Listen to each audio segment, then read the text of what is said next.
Mass Effect 2 is a very strange sequel. The transition from Mass Effect 1 to Mass Effect 2 is violent and stark, more so in 2010 than it is today with the Legendary Edition, but the shift is still quite noticeable.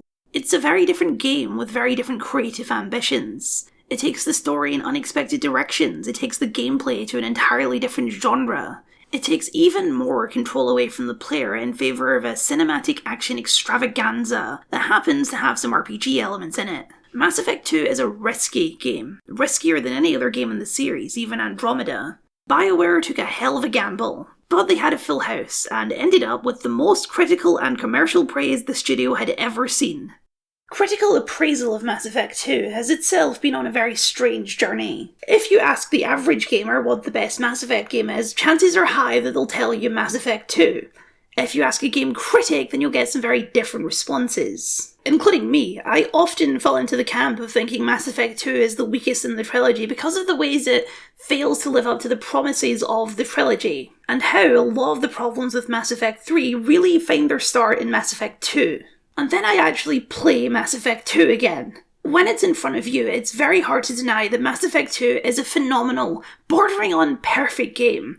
It does everything it set out to do with a tremendous amount of confidence and style. It is, without a doubt, the most polished, most well-structured, most complete-feeling game in the entire series, maybe in BioWare's entire modern catalogue. So when you're playing Mass Effect 2, it can be very hard to understand why there's so many think pieces about how it's bad, actually. Because on its own, Mass Effect 2 is fantastic. It's only when you view it as part of a trilogy that the flaws start to show. And logically, I really do agree with the critiques of most of those think pieces. By the metrics with which we measure sequels, Mass Effect 2 is not a very good one. To use a very oversaturated term, it's a filler game. Stalling and delaying the story and characters that Mass Effect 1 set up to do something completely different for a while before Mass Effect 3 picks all those plot threads back up again. You could genuinely skip Mass Effect 2 entirely and not miss a huge amount as far as the trilogy-wide story is concerned. But filler is not automatically bad. Stalling the overall progress of a story can sometimes be a useful thing to do. Even if it's not a good sequel in a traditional sense, Mass Effect 2 is still an incredibly useful beat to have in the Mass Effect story. Mass Effect 1 introduced this incredible sci-fi world, but it's Mass Effect 2 that really lets you live in that world. Linger in it, soak in all the details before it's gone forever. That's the heart of it. Mass Effect 2 is a chance to live, or in some cases, a second chance. Shepard did everything right, more than we could have hoped for. Commander Shepard uncovered the truth. And still it's not enough. Mass Effect 2 begins with a bang. Normally that's not meant literally, but in this case it's pretty literal. Mass Effect 2 begins with the Normandy being blown up by a mysterious ship and Shepard asphyxiating to death. It's an intriguing opening, but more importantly it's highly symbolic of Mass Effect 2's approach. Out with the old, in with the new. Mass Effect 2 is a continuation of Shepard's story, but it's also a reboot in every way that counts. When Shepard wakes up again, 2 years have passed, their crew and the rest of the galaxy has moved on, and you'll be back to level 0 with an entire new set of gameplay mechanics and systems. To begin with, the only connection you have to the first game is Shepard himself, which is a pretty important connection and one of the things that makes the Mass Effect trilogy so iconic. Dragon Age changes protagonists with each subsequent game, most RPGs do, but in the Mass Effect trilogy you carry the same character and the same choices through all 3 games. BioWare had technically done this before, with Baldur's Gate 1 and 2 following the same character, but Mass Effect was the more ambitious attempt with all the modern flourishes of a 2010 AAA title. Shepard does die at the start of the game, but they get better. Cerberus, the shady human organisation you may or may not encounter in the first game, spends 2 years and billions of credits developing cutting-edge technology to resurrect Shepard from the dead. Their leader, known only as the Elusive Man, voiced wonderfully by Martin Sheen, spent all this time and money on Shepard because he has a mission for them. Human colonies are disappearing, kidnapped by a mysterious race of aliens called the Collectors, and the Reapers are behind it. One of the things that makes Mass Effect 2 such a strange game is how little importance the main plot actually has. The setup is important and the Elusive Man is important, but the story about mysterious aliens kidnapping human colonies is the most shallow and basic plot in any of BioWare's modern titles. The game is not about the mission, the game is about the crew of that mission. The vast majority of Mass Effect 2 is technically optional. The Illusive Man sends you a series of dossiers on the best scientists, soldiers, and mercenaries for you to seek out and recruit, and each recruitment mission and then subsequent loyalty mission is an individual episode, a snapshot of highly polished, highly cinematic gameplay and storytelling that contribute to the larger sense of the universe, while having absolutely nothing to do with the main plot. The first of these episodes is the first mission of the game, Shepard waking up in the Lazarus facility and meeting your first two companions, Cerberus operatives Jacob Taylor and Miranda Lawson. Everything about it feels completely different to Mass Effect 1. The level design is highly linear with not much room for exploration. The camera is much more dynamic and cinematic during cutscenes and conversations. Combat feels completely different, and Shepard's new armor makes it clear that the loot system will be completely different too. There's a lot more dynamism to the world when you're in gameplay, like our old friend Guy being murdered behind glass, and all the fire and explosions. A lot of what Mass Effect 2 does has become AAA standard practice, but at the time, and honestly still today, Mass Effect 2 is impressively cinematic, especially the wide-sweeping establishing shots, which are still spectacular. The second mission is a lot less dramatic. Instead, it's about building up the tone and threat that the Collectors pose at the site of their most recent attack. The colony is completely abandoned, with no sign of a fight or a struggle, although there are a few Quarians there, including Tali, looking for one of their own. Tali is one of only 2 returning companions in Mass Effect 2, but she doesn't join the team until much later on. Her appearance now is just to cement the passage of time. She's older, more confident, has a new look, and she has a squad of her own to command. Things have really changed. In Mass Effect 1, Shepard was an outsider, unfamiliar with aliens and much of the wider galaxy. That's not true anymore in Mass Effect 2. Both Shepard and the player have been around the block and know what to expect. The time skip allows the game to maintain its sense of discovery. It's now rediscovery. How has the familiar changed? What secrets are lurking beneath the things you learned before? And what has your old crew been up to? With a new Normandy and an old friend, it's time to get out there and find out. The place you're strongly recommended to go to first is Omega, a space station that serves as the de facto capital of the Terminus systems. To find a Solarian scientist named Mordin Solus who can help develop countermeasures to the Collector's paralysis technology. Omega is the best place to start anyway, because Omega is where the tone of Mass Effect 2 is really cemented. Omega is the inverse of the Citadel. It's a dark, grungy, lawless place of filth and misery. Mass Effect 1 was all about the wonder and the whimsy, but Mass Effect 2 is all about the grime and the grunge. Thanks to their connection to Cerberus, Shepard is technically a criminal for all of Mass Effect 2, regardless of if you play a Paragon or a Renegade. But out in the Terminus systems, law is not much of a concern. Omega is one of a few hub areas, small, explorable locations with merchants and some NPCs that lead you into the more linear missions. Each hub has a main contact for information, and on Omega, that's Aria T'Loak, an Asari crime lord voiced by Carrie-Anne Moss of the Matrix fame. Aria is the unnamed but clear ruler of Omega, overseeing the station from her nightclub palace. Aria is a major contrast to most of the NPCs you meet in Mass Effect 1. She's ruthless and amoral, the sort of person that a pure Paragon Shepard would clash with in the first game. But even as a Paragon in Mass Effect 2, you're not in a position to argue with her. And even if you were, Aria is the lesser evil as far as Omega is concerned. Mass Effect 2 has the most morally grey choices in the series because no matter what you're doing, you're always an outlaw. You don't get the luxury of judging others for that, just the choice of whether to revel in the freedom the outlaw life offers or maintain your integrity in a world that doesn't respect it. This is prominently reflected in the colour of the game.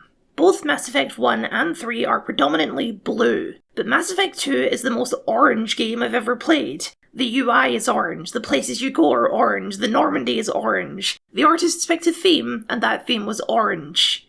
The orange can honestly be a little overwhelming sometimes, especially on Omega where absolutely everything is bathed in orange light, but it's a core part of Mass Effect 2's visual identity. The orange is uncomfortable, dark, dangerous. A Renegade Shepard thrives at that, even becomes a part of it. A Paragon Shepard always looks out of place. This alternate perspective on the universe only serves to make the universe feel stronger. It's not all space politics and ancient mysteries. It's also pirates and poverty and exploitation. Omega has all three and more, but not everyone you meet there is an asshole. Sometimes it's just a kid who got caught with a string of bad luck, or folks trying to live their lives without drawing much attention. Within the episodic structure of the game, there are 3 episodes that take place on Omega, and each of them exists to flesh out a different aspect of the station, giving you a complete picture by the time you're done. Morden's recruitment mission, for example, takes you to a quarantine zone where he's trying to develop a cure for a plague. What you find in there is mostly the houses, streets and plazas where most folks on the station eke out their day-to-day lives, at least until the plague hit. Now, the district is a war zone between 2 rival gangs. Every mission is like this. Rather than the expansive zones of Mass Effect 1, each mission is a highly curated action set piece. A prison ship run by shady mercenaries, a junk planet full of angry Krogan, or a corrupt corporate tower still under construction. Each of these zones has a few optional conversations and a little bit of world building, but always on a much smaller scale to what Mass Effect 1 was doing.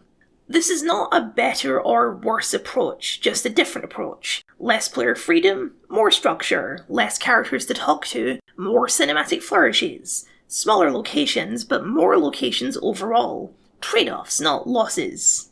It's a structure that would not work with Mass Effect 1's combat system though, which is why Mass Effect 2 completely rebuilds the combat from the ground up. To quote lead game designer Christina Norman, "We decided to build shooter combat first, not in priority, but in order. It needed a lot of improvement and BioWare weren't experts on shooter combat. By focusing on it first, we figured we'd remove a lot of the uncertainty about other features. We wanted more satisfying combat, and a big part of that is making weapons more accurate and powerful at level 1. Basically saying, let's take the RPG out of the shooter. We look like a shooter, so that aspect of our combat should play like a shooter."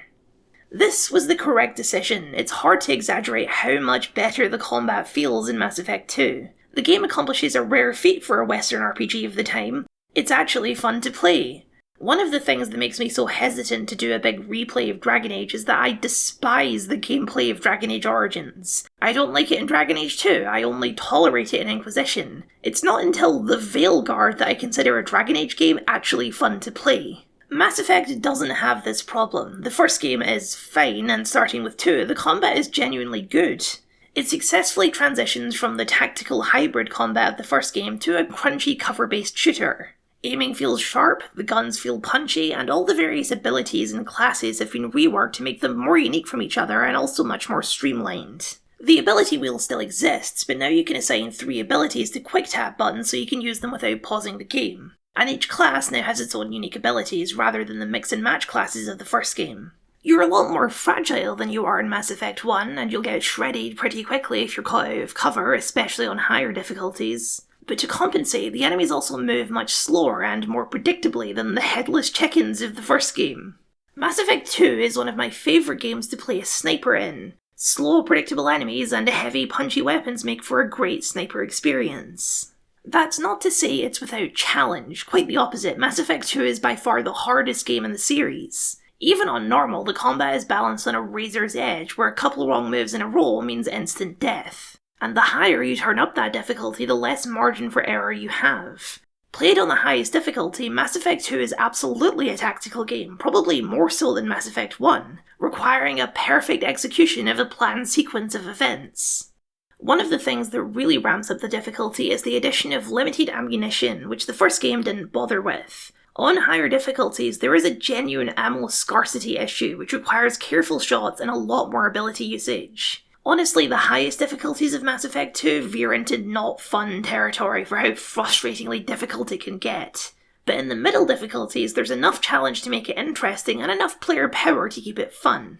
The best change that Mass Effect 2 makes is outside of the combat. The game completely scraps the inventory system of the first game in favour of a much more streamlined loadout system. Instead of having 6,000 different guns that all look and act the same, there's a much more limited selection of guns that all have genuine mechanical differences. With assault rifles, for example, you have a standard full-auto rifle, a burst-fire rifle, a heavy-duty rifle that's less accurate but more powerful, plus a couple more DLC variations like a high-accuracy single-shot rifle. This is a much more interesting selection than Machine Gun VI or Machine Gun VII, They both look and act exactly the same, except one has bigger numbers. And it means you spend much less time faffing around in menus. This was another of the stated design goals. They wanted to make sure that the game never got in the way of the experience. To pull from the same article as before, this time from game director Casey Hudson, is it fair to say that Mass Effect 2 takes the RPG out of Mass Effect? It really comes down to how you define RPG. If you define an RPG as a game where you equip your hero by sifting through an inventory of hundreds of miscellaneous items and spending hours fiddling with numerical statistics, then yes, those things were intentionally removed from the Mass Effect experience for the sequel. For me, however, the best part of role-playing is being the character, and that means never being pulled out of the immersion of the world to be reminded that you're playing a game. In Mass Effect 2, we focus on what we love about RPGs. An awesome sense of exploration, intense combat, a deep and non-linear story that's affected by your actions, and rich customization of your armour, weapons, and appearance. RPG is a very annoying genre to pin down, more annoying than most genres which are slippery at the best of times. I find myself getting very frustrated by arguments like this, something along the lines of, Mass Effect 2 is a great game, but a terrible RPG. I don't see the need to be so puritanical about enforcing genre conventions. Mass Effect is a hybrid title, it's making an effort to expand the definitions of RPG, and I for one completely agree with Casey Hudson. The best part of an RPG is being the character, it's not fiddling with numbers on a spreadsheet. All those systems were based on what RPGs are supposed to have, not based on what Mass Effect is supposed to have. That's what makes Mass Effect 2 such a complete game. There's no part that feels like it's not supposed to be there. It's not constrained by genre conventions, only by its own conventions. That's how a game with no narrative structure can have one of the most interesting stories in the medium. Mass Effect 2 has 10 companions, plus 2 more added as DLC, which come as standard with the Legendary Edition. That's a lot of characters. Arguably too many characters, which is why future BioWare games scaled it back. Choosing between 12 different characters before each and every mission is a bit overwhelming, and inevitably some characters will end up a little neglected. But this expansive cast is the core that Mass Effect 2 is built around. Everything always comes back to the companions. The Elusive Man will occasionally chime in with a main story quest, but the majority of the game you're recruiting these various experts, getting to know them, and eventually helping them out with a personal quest that will ensure they're fully committed to the mission. To help manage all of these characters, the game establishes parallels between various pairs of characters. The first of which is Miranda and Jack. Miranda is Mass Effect 2's most iconic character, showing up in most of the marketing. She was in charge of the project which brought Shepard back from the dead and is then put under Shepard's command, serving as first officer, creating a rather strange power dynamic. Miranda initially presents as a fairly simple character. She's the biggest Cerberus loyalist on the ship. She likes things done by the book as long as it's by the Cerberus book. And she generally presents as cold, rude, and a bit full of herself. As Jack puts it, Miranda is a Cerberus bitch, or if she's in more polite company, the cheerleader. It's understandable why Jack hates Miranda so much, because on the surface they couldn't be more different. Jack is an unstable criminal lunatic who loves murder and despises Cerberus. When she was a child, she was the victim of horrific Cerberus experiments trying to create the ultimate biotic super soldier. It worked, but Jack killed them all and escaped before they could benefit from it. Jack despises rules, laws, and authority. All she wants is to fuck shit up and live to see another day. She's the Janice Ian to Miranda's Regina George, and the polar opposite of Miranda's love of authority, which is why Miranda doesn't much care for Jack either.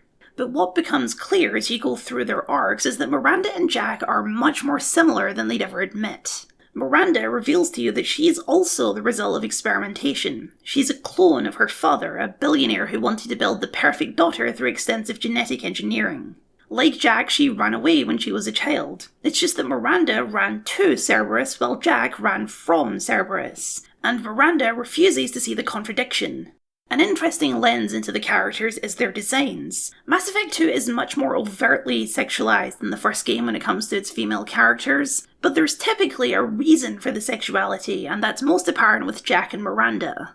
Miranda is the definition of traditional feminine beauty, literally by design. She was genetically engineered to look like a supermodel, an asset she knows how to use to her advantage. Jack rejects traditional femininity. She's bald, she's covered in tattoos and scars, and she wears nothing but belts from the waist up.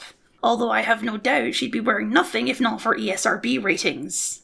She is a rebel in every conceivable way, but that doesn't mean she cares any less about her appearance than Miranda does. You don't just wake up one morning and look like this. It's as much an engineered look as Miranda's. Both women initially present as absolutely self-confident and self-assured, but as you get to know them, both personas start to fracture. Miranda is neither confident or assured. She's plagued with self-doubt, unable to take credit for her own accomplishments, feeling that she owes all of her success to her father, his design. The only thing she gets credit for are her failures.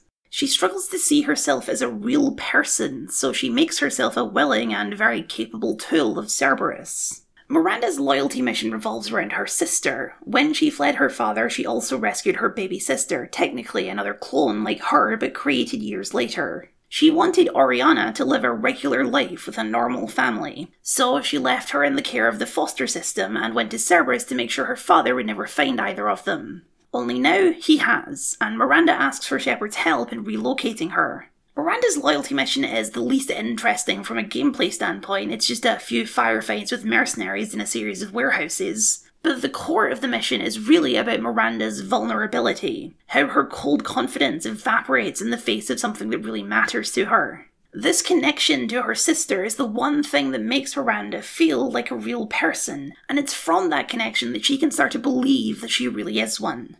Jack's vulnerability is more on the surface, much more on the surface than she realizes. Miranda is lying to others about her confidence. She's projecting an image that she doesn't really feel. Jack is lying to herself. She's convinced herself that she's a badass, cold-hearted sociopath who doesn't care about anything, but just a few conversations in and that facade is already crumbling around her.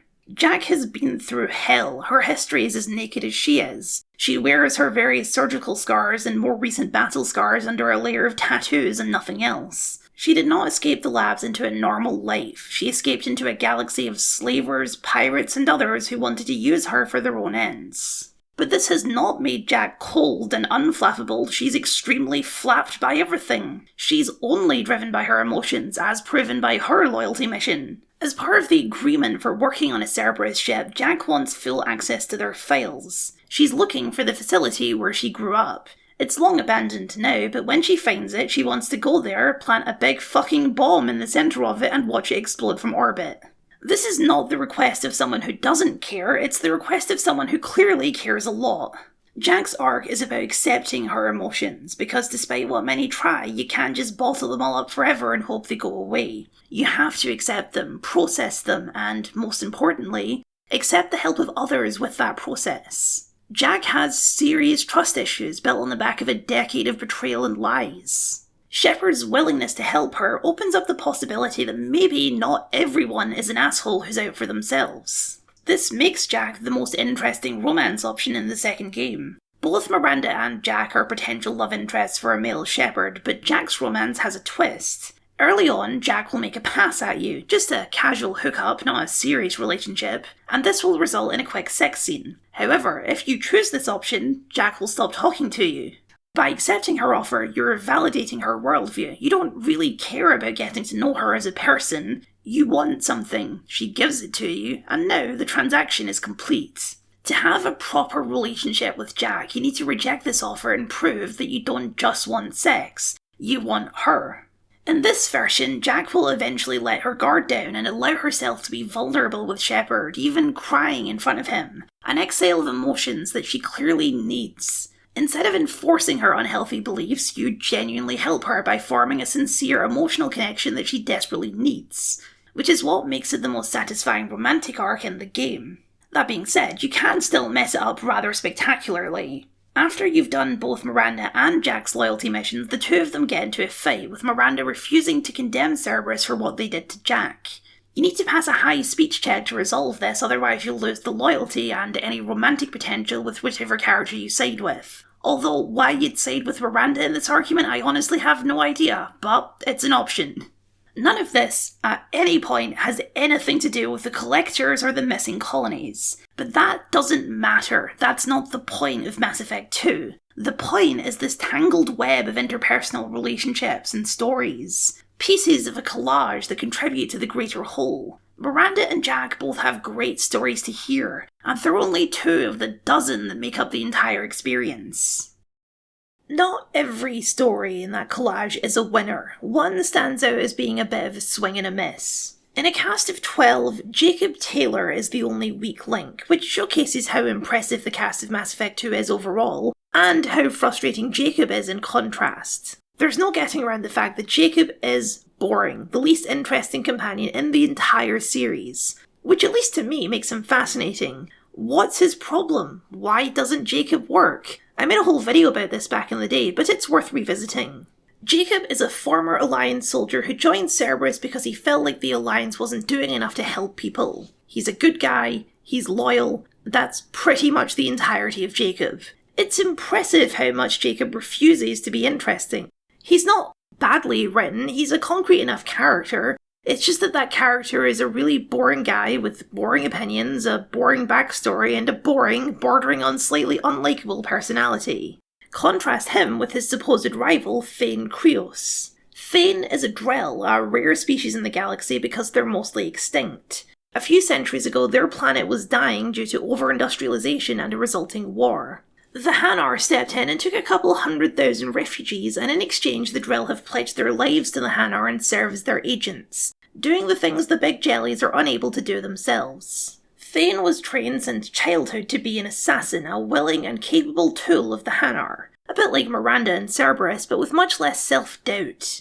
Thane is highly spiritual. He believes that his body is simply a vessel for his immortal soul. Sometimes the body acts without the spirit, such as in the case of an assassination. It's not the assassin who bears the guilt of a murder, but the person who hired the assassin. The assassin themselves is no different than a gun being fired, and therefore shares no more guilt than a gun does. It was the body that killed them, not the soul. It's a complicated philosophical argument. It's a belief that keeps Thane sane, centered, and even morally righteous in a dark profession, but it's also a dangerously callous one.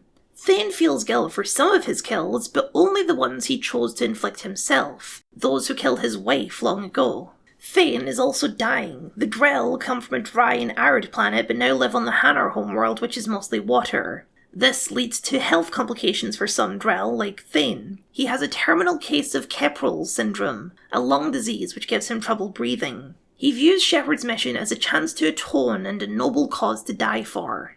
This is all just the setup of Thane. It doesn't even get into his character arc and loyalty mission or the romance he can have with a female Shepard.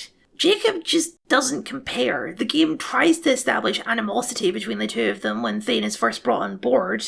Jacob treats him with hostility and suspicion because he doesn't trust assassins and mercenaries, not seeming to realise that he works for a terrorist organisation. And like Miranda and Jack, he is theoretically Thane's romantic rival for Shepard's heart, but that's a very one-sided rivalry. Their loyalty missions are also thematically linked. Jacob gets a signal from his father's ship, which went missing 8 years ago. His father was never a very prominent part of his life, but he wants to go investigate anyway. Thane has a son who's now a young man, and Thane has never been a part of his life, something he'd like to fix before he passes on.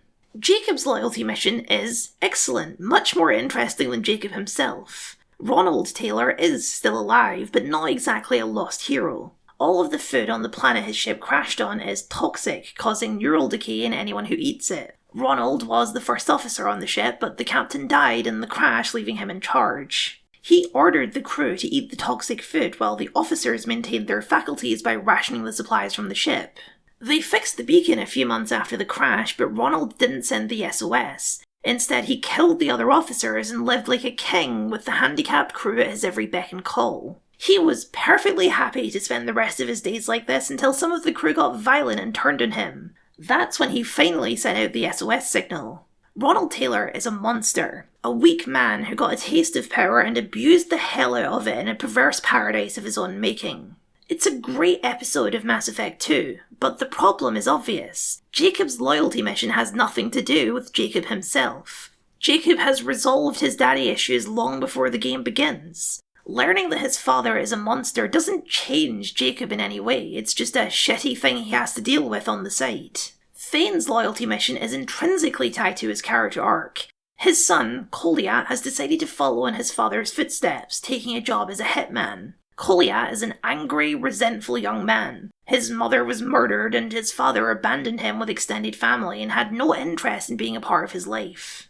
Thane was a bad father. He's under no illusions about that. As he explains, he's a trained killer with no transferable skills. For the brief time they were a family, it was his wife who handled all these things, and when she was gone, Thane couldn't handle the responsibilities of parenthood. A terminal diagnosis puts things into perspective, and Thane wants to try and be there for his son, even if it's just for a short time. Thane's loyalty mission has no combat. You're trying to stop the violence, not start it. Spare Koliak from the life that never brought Thane much happiness.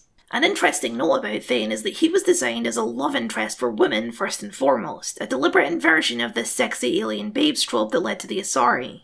A sexy alien hunk. If you were wondering what the female gaze looks like, it looks like a soft-spoken lizard man who's open about his emotions, and for whom you are the main reason he chooses to keep living. Like Jack, the romance adds an extra something to his arc, but it's not necessary. He's not been a good man, but it's never too late to do better. Before you meet him, Thane has already written himself off as dead, but his friendship, or romantic relationship with Shepard, encourages him to see that he still has some time left, and he should use it the best he can. It's one of the most melancholy and bittersweet arcs in the game, and the game's willingness to tackle these complex themes and emotions is a great strength. Jacob would greatly benefit from the same kind of exploration, but Jacob is always written in a way where he's not that fazed by things. He has no interest in being vulnerable or opening up. In the grand scheme of Mass Effect 2, Jacob being boring and uninteresting doesn't matter that much because every other companion in the game more than makes up for it. He's easy to ignore.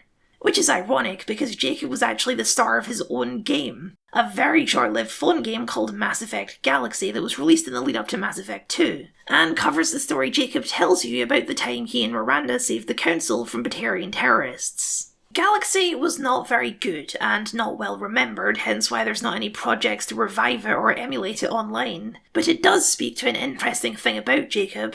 He's another you. He's a version of Shepard that could have been in a game where Shepard is less interesting, and thus helps demonstrate how compelling Shepard is as a protagonist.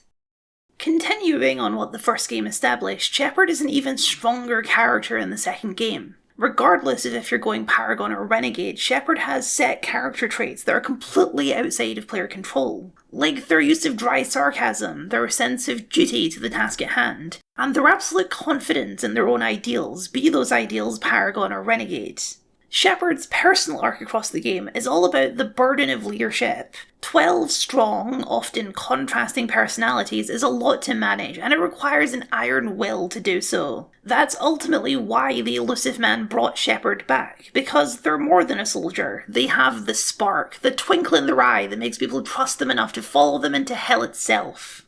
It's a power fantasy for sure, and while the lines between Shepard and player will always be blurred, the game is written well enough that Shepard doesn't just feel like a player surrogate, but their own person along with the rest of the cast. Shepard often makes choices that the player has no involvement in, like choosing to release Jack from her cell during her recruitment mission. Shepard does that with no input from the player. But the biggest Shepard-made choice is also the most controversial choice in the game. Shepard's decision to work with Cerberus. Cerberus is a human supremacist group who does horrific and brutal experimentation on live subjects. Even if you think evil is a bit too far, they're not the good guys, and the fact that the game forces you to work with them spits in the face of traditional player freedom. The thing is, this game and the next game are so much more interesting because of this alliance, especially if Shepard disagrees with their methods and ideologies.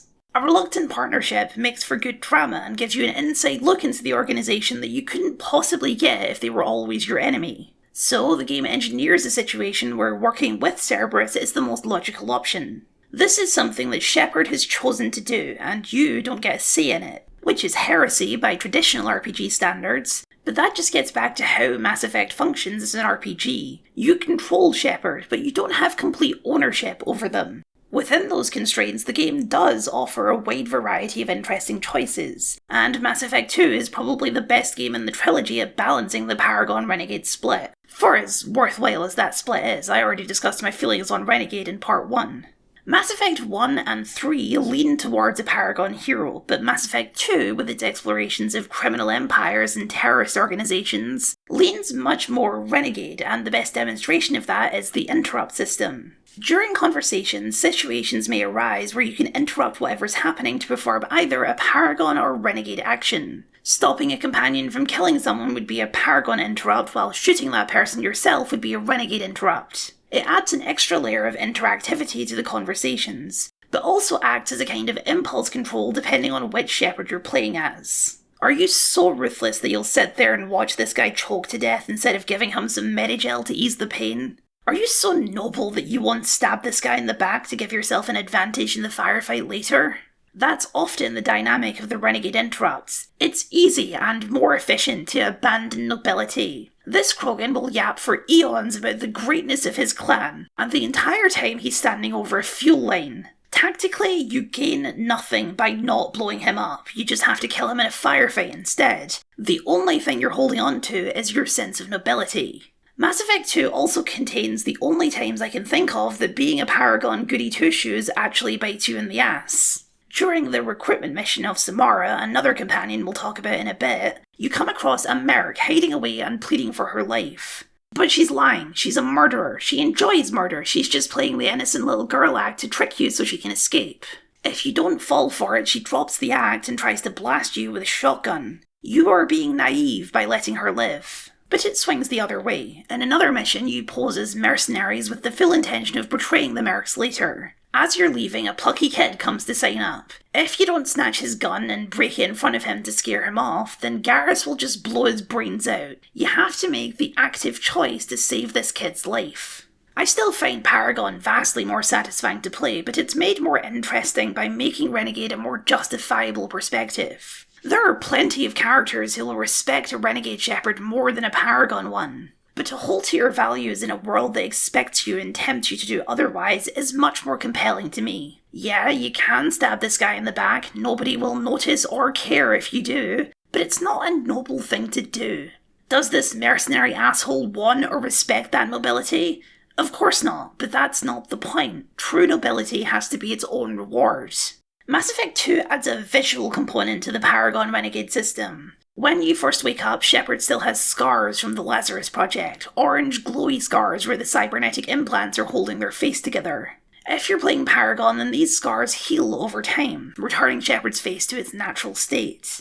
If you play Renegade, then these scars deepen, becoming more prominent and eventually giving you a set of creepy glowing eyes, much like the Elusive Man himself. The science behind this doesn't make any sense, something about positive energy affecting the healing process or some crap like that, but its true purpose is symbolic. A Paragon Shepard is holding on to their humanity in a galaxy that doesn't care, while a Renegade Shepard is embracing the darkness and reveling in their lack of humanity. That's an interesting choice, but also one of the main reasons I struggle with the Renegade path so much. An essential part of Mass Effect 2 is friendship, getting to know and getting to care about all these people. And a pure Renegade Shepard just doesn't seem like the type of person who would bother, not even for old friends.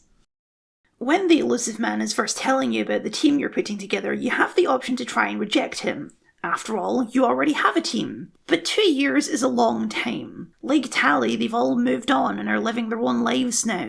You encounter all of them as the game goes on, and the Elusive Man is correct. They're busy, and their priorities have shifted. But there's one crewmate who never did quite move on. Garrus has spent the last 2 years on Omega, spending every day fighting criminals and thugs. A rogue agent trying to do some good, just like you, Tom. In all that time, he's got himself a cool nickname and a lot more scars. In Mass Effect 1, Garrus wasn't sure where he belonged. He was too renegade for C-Sec and not renegade enough to truly go rogue. But he found his place at Shepard's side. He trusts you and puts his faith in you to guide him. And when Shepard died, he didn't really know what to do with himself, so he went to the biggest crime hive in the galaxy and started shooting. He followed in Shepard's footsteps so much that he eventually formed his own team, a pack of ex-mercenaries, pissed-off civilians, and fellow vigilantes, just looking to do something and feel like they could make a difference. But by the time you meet up with Garrus again, they're all dead, betrayed by one of their own. While he was a mentee in the first game, this life experience has made Garrus much more of a peer to Shepard in Mass Effect 2. He's your friend, one of the only people on the ship who really understands Shepard and what they've been through. On missions, the two of them banter much more than any of the other companions because they have this built-up camaraderie from the first game. But there's a darkness behind his eyes now. Garrus gets seriously wounded in the mission where you recruit him, or more accurately rescue him, as he's managed to piss off all 3 major gangs on Omega. For the rest of the game, his face is severely scarred and his armour is broken and charred. His loyalty mission is a little different. After all, unlike the rest of the crew, Garrus' loyalty is not in question. Instead, you have to help him resolve his inner demons. He wants Shepard's help in hunting down the man who betrayed him and his team, Sidonis. It's not a noble mission, it's revenge, plain and simple. You can help him do it if you want, but it's more interesting to push back. He's your friend, and revenge is a dark impulse, one that doesn't help you heal. To have that back and forth with Garrus is what makes the friendship feel real. You're not just doing whatever he wants to secure his loyalty, you're doing what's best for him, because he's your friend and you want to see him get better. That's why it's no surprise to me that Garrus is, by a country mile, the most popular femship romance in the trilogy. It's funny, because in terms of implementation, Garrus' romance in Mass Effect 2 is by far the most underdeveloped. It's pretty much exactly the writing that Central 4 was making fun of. Hey Garrus, you wanna fuck? The option was only added because of fan demand. The team didn't expect it to be a popular pick. By the time of Mass Effect 3 and onwards, they were much more confident about this, to the point where these days you can buy a Garrus Vicarian body pillow from the BioWare web store. And the fact that you can shag all the aliens is a famous and beloved part of the series, even though in reality the vast majority of the romances across the trilogy are with humans. It almost works better because Garrus was not originally written as a romantic interest. He was written as a friend, but with all this talk of loyalty and trust, it doesn't take a huge leap to turn into romance. Even with the awkward dialogue of the scenes in Mass Effect 2, it creates a very cosy friends-to-lovers arc across the 3 games. It's not a dramatic arc, it's just nice. You and your big spiky boyfriend. You don't need to be a dying Dilf lizard or an unstable space vixen to have a compelling subplot. Sometimes it can just be that simple. I don't think it's weird at all that plenty of women, and others, are attracted to Garrus. I've met people attracted to much weirder shit than a metallic birdman. There's an entire genre of movies that cater to this. I think I, and a lot of other players, see it the same way. If you're gonna do sci-fi, then do sci-fi. Go full William Riker and fuck that birdman.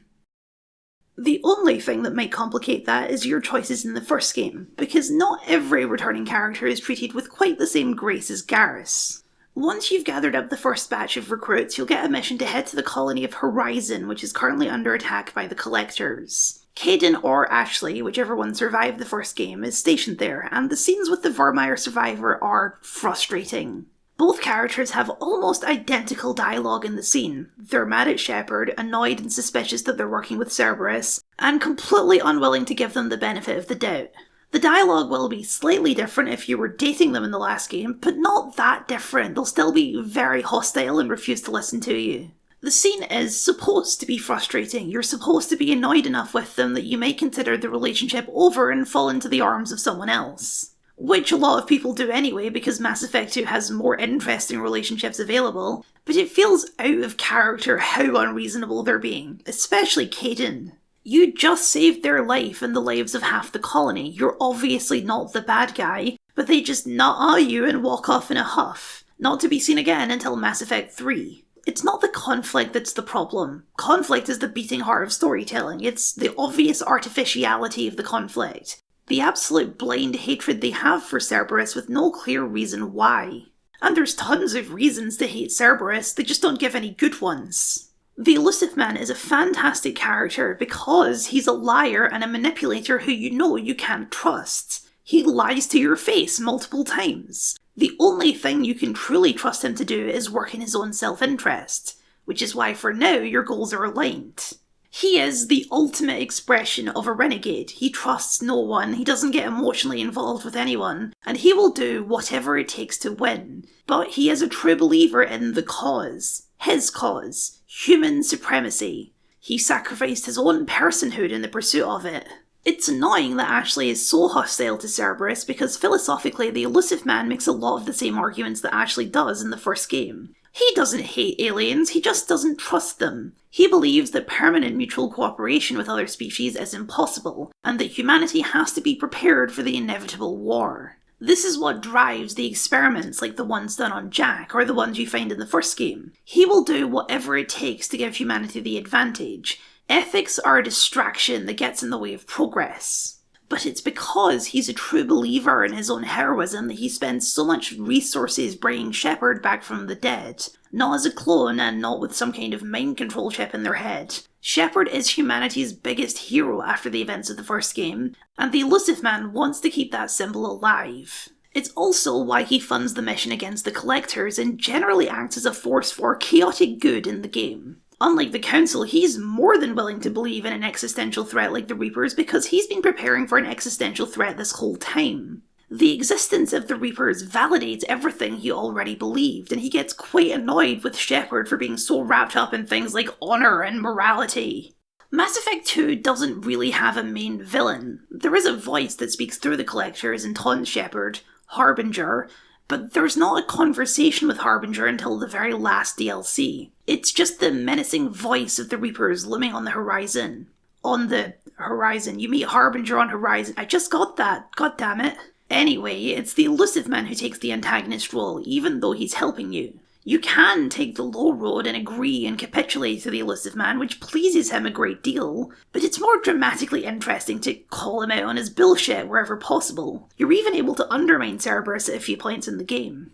It's another avenue they could have explored with Jacob. As far as we've seen, interhuman racism is not really a thing anymore in Mass Effect, but it's no coincidence that the Elusive Man is an old rich white dude. Of course he is. Who else would be at the top of a supremacist movement? He's one step away from talking about a sorry great replacement theory. They're going to breed us out of existence, Shepard, but I won't let them. I only sleep with human hookers. Just kidding, he's a hypocrite. Of course he is. Nobody in Cerberus would ever claim to be racist or hate aliens, but it's no coincidence that the organisation attracts a lot of racists. Like Miss Sergeant Rupert Gardner here calling me a sorry cannibals for eating calamari. The Reapers validate one branch of the Elusive Man's paranoia, but that does not mean that his greater beliefs about the inability of different species to work together are true. Your own multi-species team proves that. It's extremely clear that other races in the galaxy are just people. There's no more unification between Turians as there is between humans. Some Turians are noble vigilantes, some are slave-brokering assholes, because they're just people. The Elusive Man can only pretend to be right because the Collectors aren't people, not really. During one of the sparse main missions aboard a Collector ship, you learn an important bit of lore. The Collectors are Protheans, or the Aware Protheans, the race from the previous galactic cycle who the Reapers wiped out. The Collectors are no different to the Husks, the Geth, and now the Collectors make out of humans. They're warped organic puppets fully under the Reapers' control, the final insult to a dead civilization, the fate of humanity if the Reapers win. They cannot be reasoned with or redeemed. War is the only solution. The perfect enemy for Cerberus to point to and say, see, this is why we exist. It takes conviction to keep disagreeing with the Elusive Man in the face of that kind of validation. The conviction of a true paragon. There are two companions who embody what it means to have these moral convictions, or lack thereof. Samara the Asari Justicar, and Zaid Masani the veteran mercenary. Zaid was the first of the two DLC companions, which are a little disappointing. They don't have full conversations like the rest of the crew, and instead just have some canned dialogue when you speak to them on the ship. But they do both have great loyalty missions and interesting conversations during regular missions that let you get to know them like the rest of the crew. Zaid is a completely amoral gun for hire. The only reason he's on the team is because the Elusive Man offered him a giant pile of money. He does not give a damn about Cerberus's politics or the Collectors and the threat they pose, or even the odds of survival on a suicide mission. He's here to do his damn job and get paid.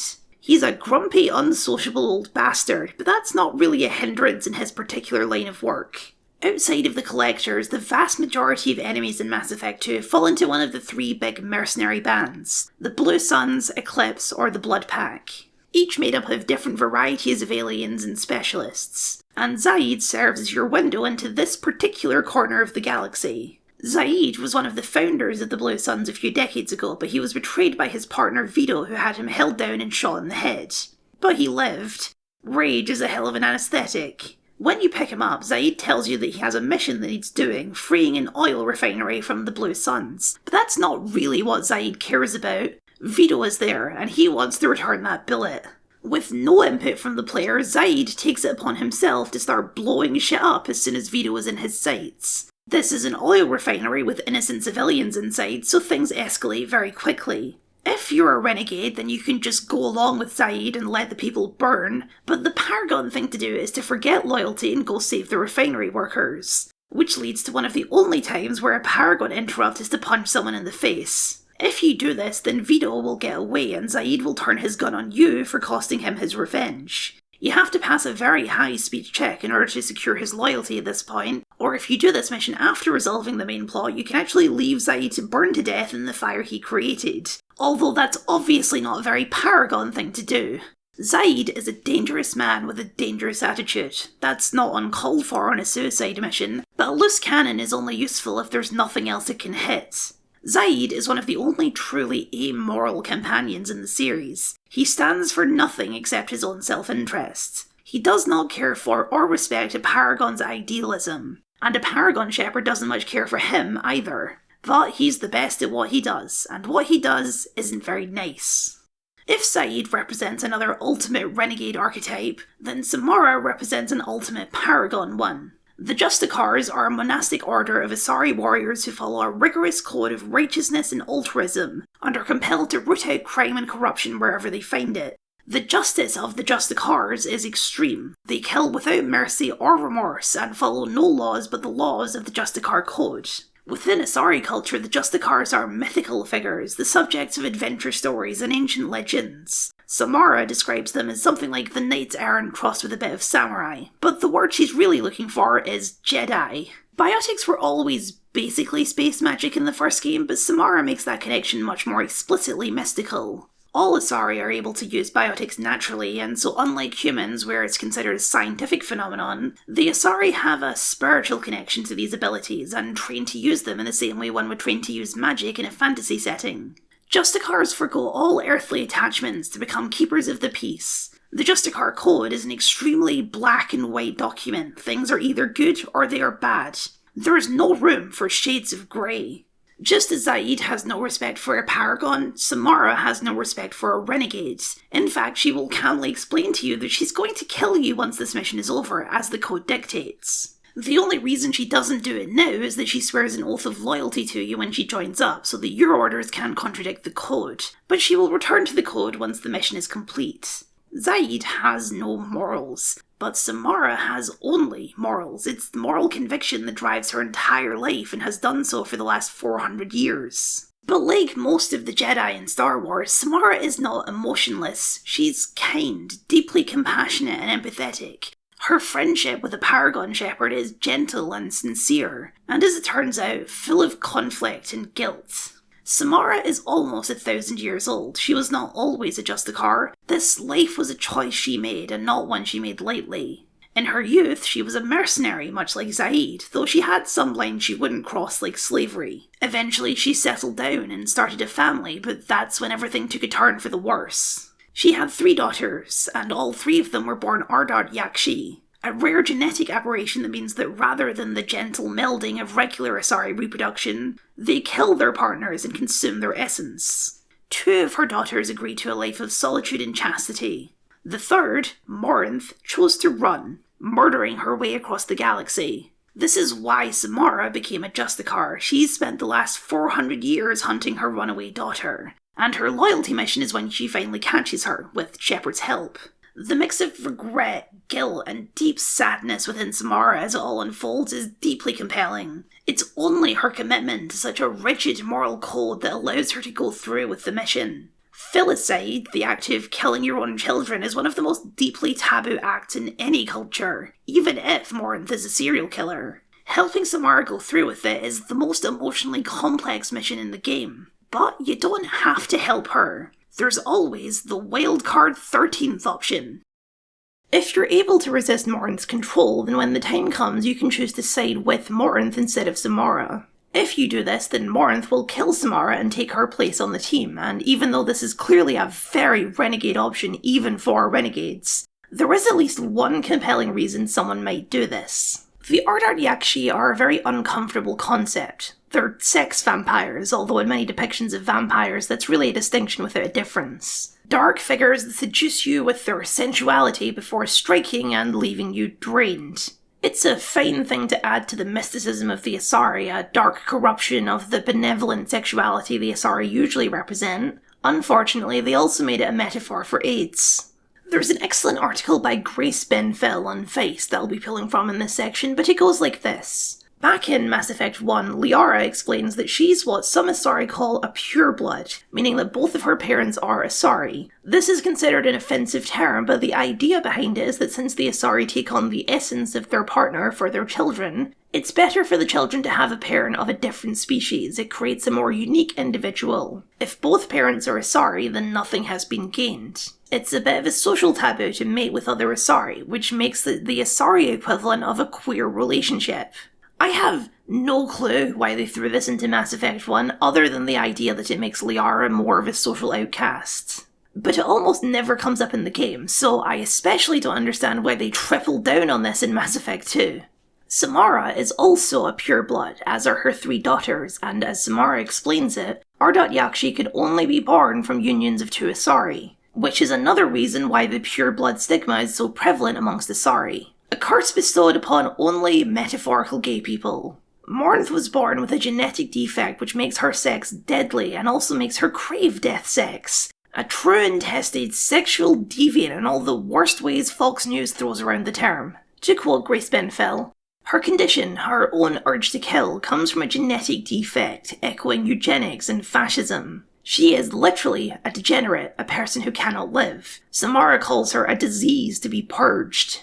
Inextricably connected to Morinth's radicalization is her defect's uncomfortable echo of AIDS. She is a person with whom sex is inherently violent and dangerous. Just as queer people were abandoned by systems of medical care and government assistance, the Asari refuse Morinth any kind of structure or freedom. Her further existence only serves to put other people in danger. The only way for her to live is in seclusion or as a sexual deviant or predator. A false binary that is thrust on many queer youth growing up. However, Morinth has no alternative. There is no freedom for her, no option that does not make her a monster. This allegory could be extremely compelling if Morinth was a fully fleshed out character, but she's not. Recruiting Morinth instead of Samara is not nearly as interesting as it should be. Morinth is exactly the manipulative serial killer that Samara said she was. She feels no remorse or regret or shame. She loves murder. She'll do it again. She'll do it to you if you're dumb enough to fall for it. To avoid suspicion, Morinth pretends to be her mother while you're out on missions, which means that there's almost no unique dialogue for Morinth, and she barely appears in Mass Effect 3 at all. According to Brian Kendrigan, the writer for Morinth and Samara, Morinth was originally supposed to be a full companion with unique dialogue and all the rest of it, but it was cut for time and budget reasons. And that's a pretty dire cut, because without a complete character arc, the only conclusion you can possibly draw from saving Morinth is that Samara was 100% correct. This woman is a psychopath who needs to die. Morinth is a tragic figure because her condition doomed her to this life, but she's not a sympathetic one. She's been sex murdering people for 400 years and she's not going to stop anytime soon. This makes the AIDS allegory pretty gross and uncomfortable, especially since Morinth is one of the only queer romances available in Mass Effect 2, and obviously, she kills you! The whole scene is a joke. Go to horny jail, idiot! I'm very willing to believe that this entire queerphobic mess of an allegory was an accident. Mass Effect 2 was supposed to have at least a couple of same-sex relationships, and the evidence for some of them can still be found in the game. According to multiple developers and her voice actor, Jack was written to be pansexual, which, given her everything, makes a lot of sense. Jack even makes references to being in a polyamorous relationship with a guy and a lady. A line that was left in because they didn't have time to change it after the gay romance was cut. As that story was breaking, one of the animators for the game tweeted out that he had also animated a gay romance scene for Jacob, which had shot-for-shot matches with Brokeback Mountain. However, the Fox News response to the first game's romances made the corporate folks nervous about including anything that would prompt a similar backlash. So the gay romances were removed and all the romance scenes were toned down to be more PG-13 than the ones in the first game. This is, in my opinion, and the opinion of most of the developers, pure cowardice. There is still one bisexual romance in the game with the yeoman Kelly Chambers, who can be flirted with as bro or femshep. But the game doesn't track this as a full romance and the scenes are very slight. If the game was peppered with these non-sex vampire queer characters, or if Morinth was a more fleshed out character, then maybe it wouldn't all sting so much. As it stands, it's just a very awkward example of where games were at in 2010, a sore spot in an otherwise interesting questline and character arc.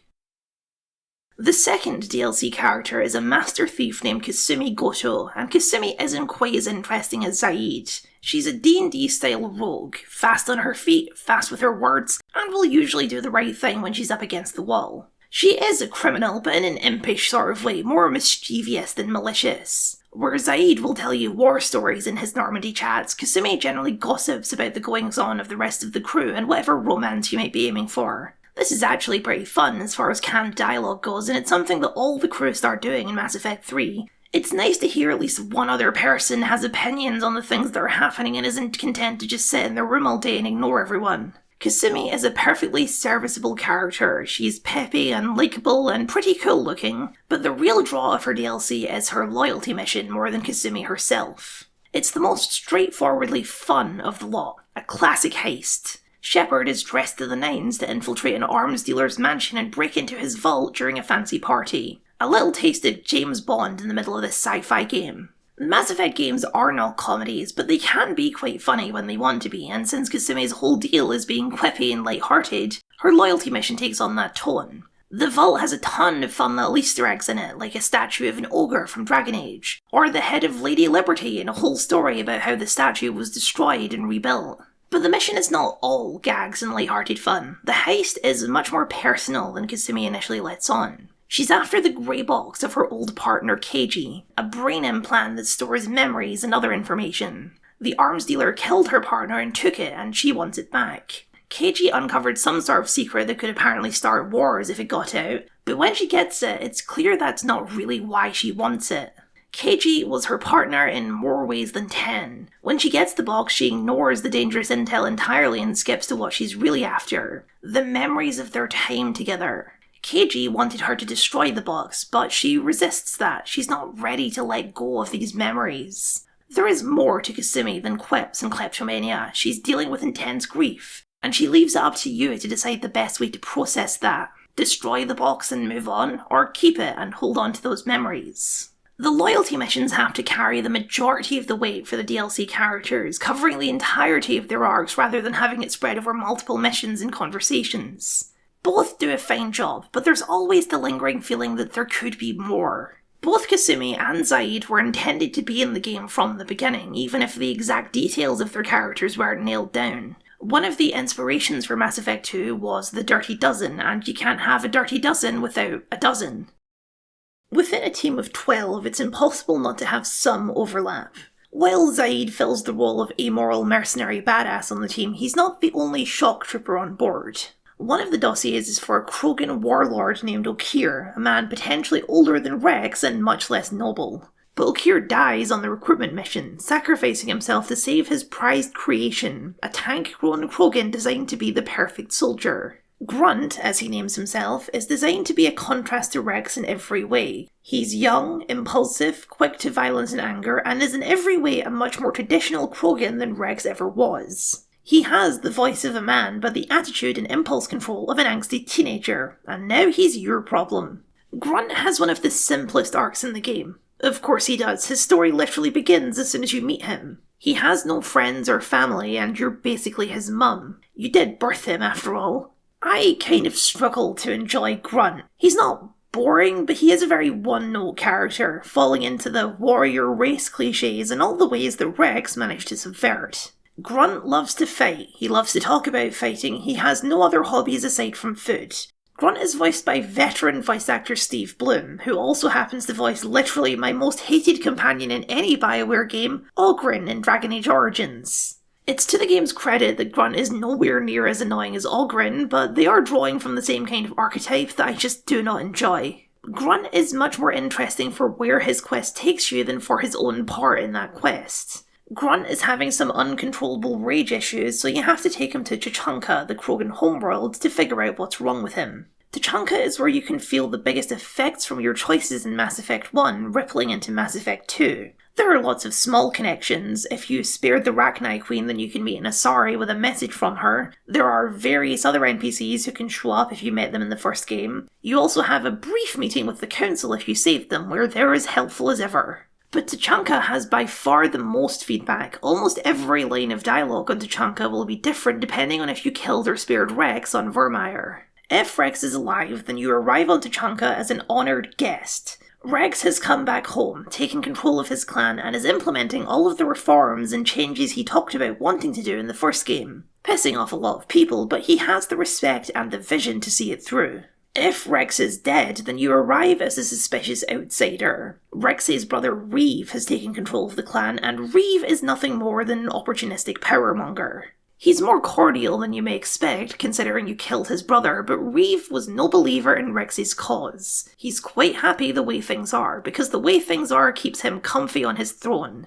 So he thanks you for killing Rex and helped you with your business, provided your stop on his planet is a short one. A change of leader changes the tone of the entire clan. If Rex is in charge, then the clan scientist is angry and annoyed because Rex is making him research stupid crap like soil refertilization and crop management, instead of important stuff like bombs and bigger bombs. Whereas Reeve lets the guy build all the bombs he wants. Tachanka is a wasteland, still suffering under the effects of a nuclear winter the Krogan themselves inflicted. But with Rex in charge, there's optimism in the air. Rex's plans are really working this time. He's proud to talk it all through with you. And there's enthusiasm in his voice, which he never showed in all of Mass Effect 1. You can ask him if he wants to come with you on your mission, but he turns you down. This is where he belongs. Without Rex, there is no optimism. Tachanka is a wasteland and it will remain so. Reeve will keep things chugging along just the way they've been going, and where they're going is total extinction.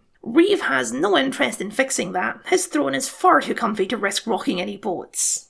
Either clan leader will explain that there's nothing wrong with Grunt, he's just going through the Krogan equivalent of puberty, the time when they must go through a rite of passage and pledge their allegiance to a clan. And the rite, of course, is to fight some big monsters. But there is another, much more interesting quest on Tachanka for a character who is in every way the opposite of Grunt. Mordin Solus is the standout companion of Mass Effect 2, and considering all the characters we've already talked about, that's really saying something. Mordin is a scientist. Mordin is the scientist. Even in a culture known for their scientific achievements, Mordin is one of the best. Most Solarians talk fast, but Mordin speaks so fast that he condenses sentences to only the most essential information, cutting redundant words to get to the heart of whatever he's trying to say. Not only is he a scientist, he's also a Special Forces operative, once a member of the Solarian Special Tasks Group. He even makes reference to serving alongside Kirihee from the first game. He's not afraid to get his hands dirty and is very nonchalant about murder, provided that someone poses a potential threat. But he's also funny, personable, and genuinely likeable. He's not the sort of mad scientist to forgo ethics. He loves a challenge, but he cares about his patients. He's extremely rational and logical, but he sings Gilbert and Sullivan as he works. He's a character filled to bursting with contradictions, and those contradictions are at the core of his character arc. A few years ago, the Solarians made a shocking discovery. The Krogan were adapting to the genophage. Its effects were wearing off, and Krogan fertility rates were starting to recover. This was considered too much of a risk, so Mordin led a team of the best and brightest researchers in a years-long project to modify the genophage and counteract the Krogan adaptations. The mission went off without a hitch, and the Krogan were none the wiser that anything had happened. Mordin will rationalise the hell out of this project if you press him on it. The genophage is tantamount to genocide, but Mordin will reject that with a lot of reasonable-sounding arguments. Arguments he's clearly thought about a lot. The genophage keeps the galaxy safe. Statistically, the Krogan would become a threat again if the genophage was cured. The genophage doesn't sterilise the Krogan, it simply keeps their birth rate to pre-spaceflight numbers. The condition would be entirely manageable if and when the Krogan have the cultural revolution necessary to integrate into galactic society. His arguments are logical, they hold up to a lot of scrutiny, but the more you push him, the less it seems like he actually believes them. For his loyalty mission, one of Mordin's old team members, Malin, has been kidnapped and taken to Tachanka by a rival clan to Urdnot. They know about the genophage project and are forcing him to work on a cure, or so Mordin thinks. It's one thing to talk about the Krogan as statistics and probabilities. It's another to walk through their home and see the immense suffering the genophage has caused. The Krogan experiments have been less than ethical. You come across a dead woman covered in lacerations and injection points. Don't worry, she's under a sheet, so we don't have to model a woman yet. The sight of her disturbs Morden a great deal. A pointless waste of life, he calls it. The scenes in the hospital will change a great deal if you're playing Paragon or Renegade. If you disagree with Morden, then you force him to look and force him to accept the responsibility for this. His actions perpetuated the grief and misery of the Krogan, and it becomes clear that he knows that. No matter how hard he tries, he can't rationalize away the guilt. That's why he left the STG and started a clinic on Omega. He needed to do something that wasn't so morally complicated. Something where he could look himself in the mirror each night and have no doubts about what he was doing. If you're taking the hard line and agreeing with Morden's rationalizations, then you have to enforce his arguments, tell him to bottle that guilt up and think about the bigger picture even in the face of this obvious pain and suffering. To me, this is a much less satisfying arc, but that's how I feel about most Renegade options, so no surprise there. As it turns out, Malin isn't trying to cure the genophage by force, but by choice. He is consumed by guilt about the project, and this drove him to extremes to try and undo it. It shakes Morden to his core. Part of what was keeping him in check was the understanding that a whole team of experts agreed this had to be done. If one of them could falter so completely, maybe the reasons really are wrong. Morden will kill his old pupil if you don't stop him with a Paragon interrupt, and then he leaves it up to you to decide what to do with the data from the experiments. A choice that's actually way more important than it seems and has big ramifications on Mass Effect 3. Morden goes through intense turmoil throughout the mission. Feelings of guilt, regret, and a strange sense of pride in his students' abilities. But by the time you're back on the ship, Morden is back to his usual frantic, bubbly self. He doesn't have time to linger on negative emotions, he processes them quickly and gets back to work on the next project. According to some cut dialogue in the game files, there was originally going to be a confrontation between Grunt and Morden similar to the one between Jack and Miranda. But if I had to guess why it was cut, it's because Morden's quest already resolves his feelings on the matter, and a big fight would just dredge up the same arguments that the quest was already centred around.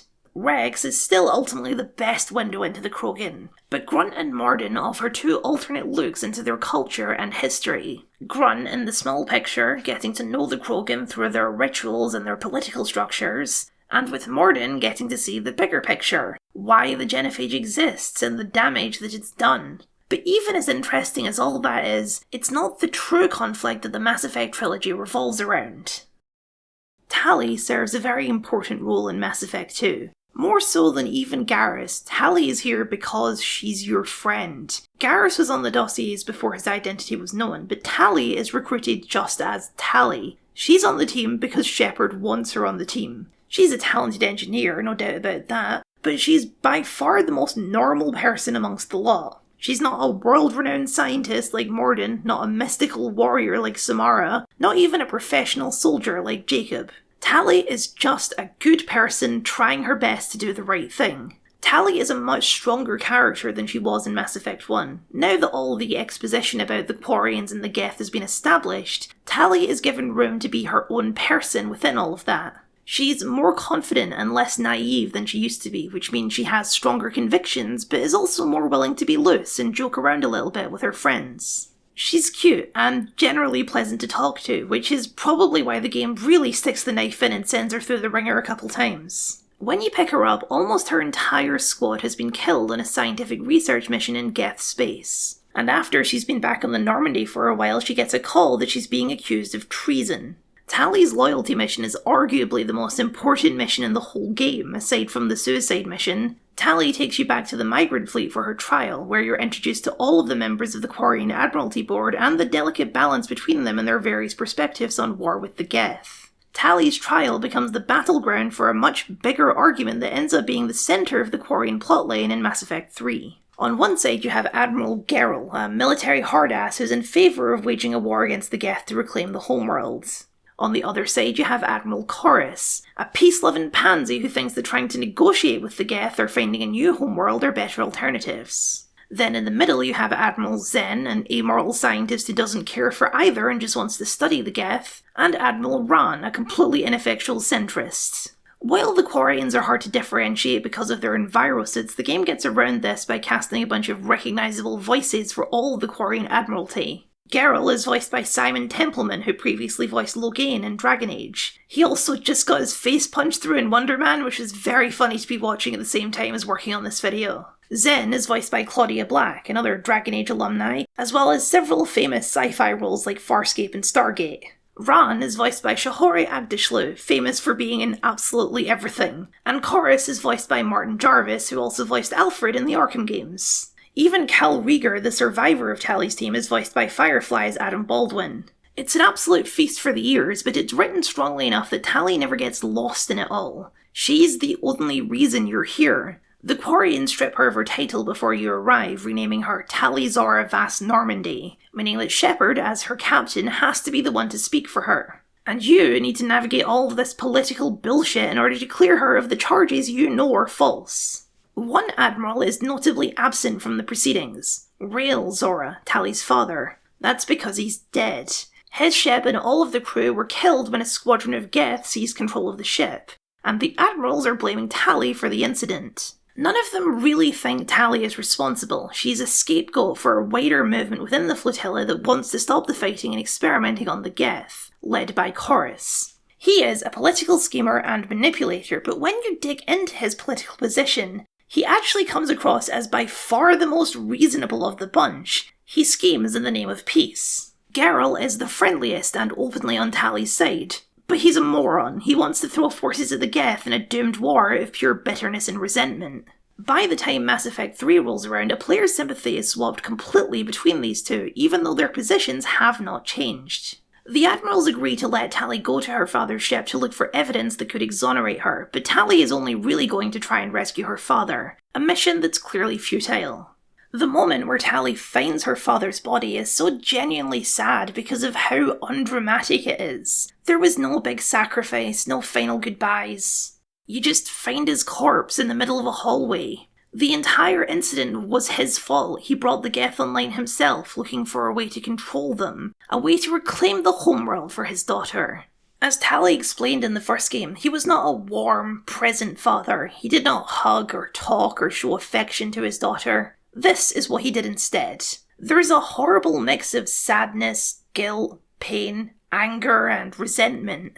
She didn't want weapons tests and scientific knowledge. She wanted a father, and now she'll never have one. It's a paragon interrupt to scoop her up for a supportive hug, but what kind of monster would hug a friend in a time like this? Tally doesn't want to use the evidence of what her father did at the trial. She'd rather face exile than have her father's name run into the ground. There are many ways to resolve the trial. You can let Tally be exiled like she asks. You can pass a high speech check to shout the admirals into submission in either a paragon or renegade tone. You can rally the crowd against the admirals, provided you've earned enough goodwill through previous choices in the game. Or you can give them the evidence, which will make Tally very upset, and you shouldn't do that. Tally, like Garrus, was never supposed to be a romance option. The team were not confident that people would want to romance a character whose face you can't even see. And yet, just like Garrus, Tally ended up being the most popular romance for Broshep. Not by as significant a margin, but still by a pretty noticeable margin, which by extension makes Tally the most popular romance in the trilogy. There's a very interesting quote from art director Derek Watts in that article I cited earlier about the creation of Thane.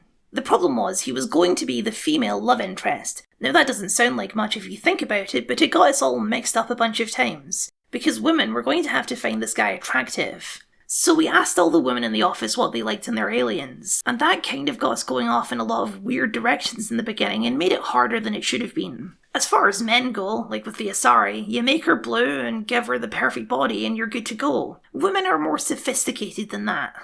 This is not an uncommon line of thought when it comes to designing romance options. It's not an uncommon line of thought when it comes to dating in real life. Men are easy. They just want big boobs and a pretty face, whereas women want a natural person.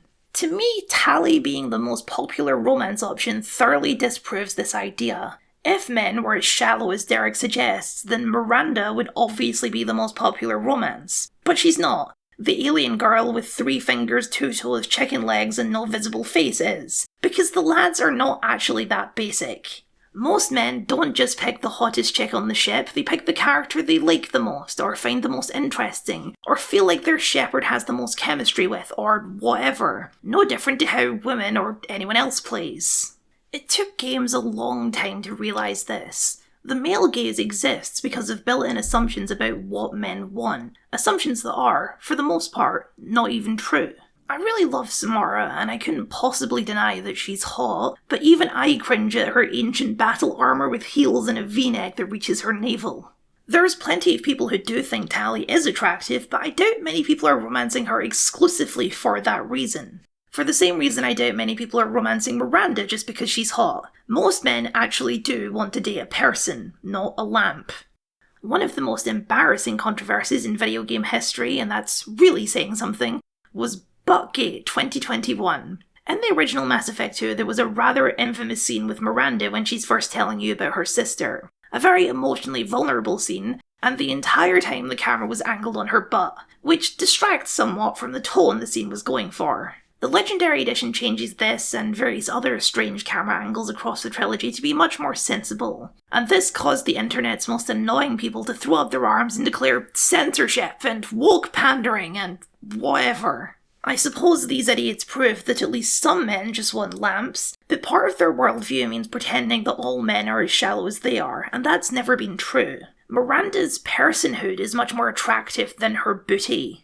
Another thing that makes Tali and Garrus's romances being the most popular choices interesting is that they're also by far the least explicit. Most likely for time and budget reasons, they don't want to have to figure out what a naked Turian looks like and model it just for a 30-second scene.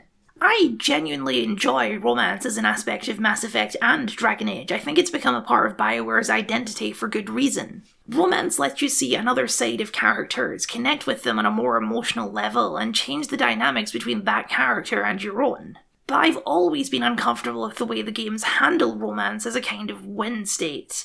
You've pursued the correct dialogue tree, now here's your gratuitous sex scene as a reward. But because of the limitations for Garrus and Tali, the reward is not some digital puppets rubbing up on one another. The scene revolves entirely around the emotional connection, and I like that much better. Something I really enjoy about Mass Effect 3 is that you enter the game with these relationships already established, and it's a very different dynamic from trying to start a relationship to being in one. Almost all of the dialogue with that character is different, and that's what makes a romantic subplot fun, not just the bit at the end. Tali has been there for you since the beginning. Like with Garrus, the transition from friendship to romance is natural, even if there's some extra logistical complications to deal with. Although, if you really want to add complication to Tali's life, you could always bring a Geth to the trial about her bringing active Geth to the fleet. The very last companion you're likely to recruit is the Geth mobile platform known as Legion for convenience. Legion is an essential member of the cast, rounding up to 12 and providing a totally unique perspective from anyone else on the crew. But they're also annoyingly hamstringed by the design of the game. You encounter Legion on a derelict Reaper where Cerberus has set up a research base. Things went badly, shockingly, and they're all husks. But you need the Reaper's IFF in order to pass through the mass relay that will take you to the Collector base. But this mission has a twist. Once it's done, a secret countdown begins where after a couple more missions, Collectors will attack the Normandy and kidnap all of the non-squad mate crew aside from Joker. If you don't launch the suicide mission immediately after this, then the crew will be doomed to a very horrific death. This is a great pressure addition to the suicide mission, especially on your first playthrough, because it gives you an incentive to launch the mission early, even if you haven't resolved all the loyalty missions yet, thus increasing the risk of the mission. But, unfortunately, once you know this timer exists, it's impossible not to metagame it slightly and leave the Reaper IFF as long as possible. Unless you've decided to let the crew die on purpose for whatever reason, which is also metagaming. Even if you're not metagaming it, Legion is still acquired very late into the game, making it unlikely you'll hear most of the unique dialogue Legion has in all the various recruitment and loyalty missions. Which is why Legion's recruitment being tied to this mission is one of the most frustrating things in the game, because Legion is fascinating. Legion is the most truly alien companion in the game. As the name implies, Legion is not an individual, but over 1,000 intelligences working collectively to form a hive mind.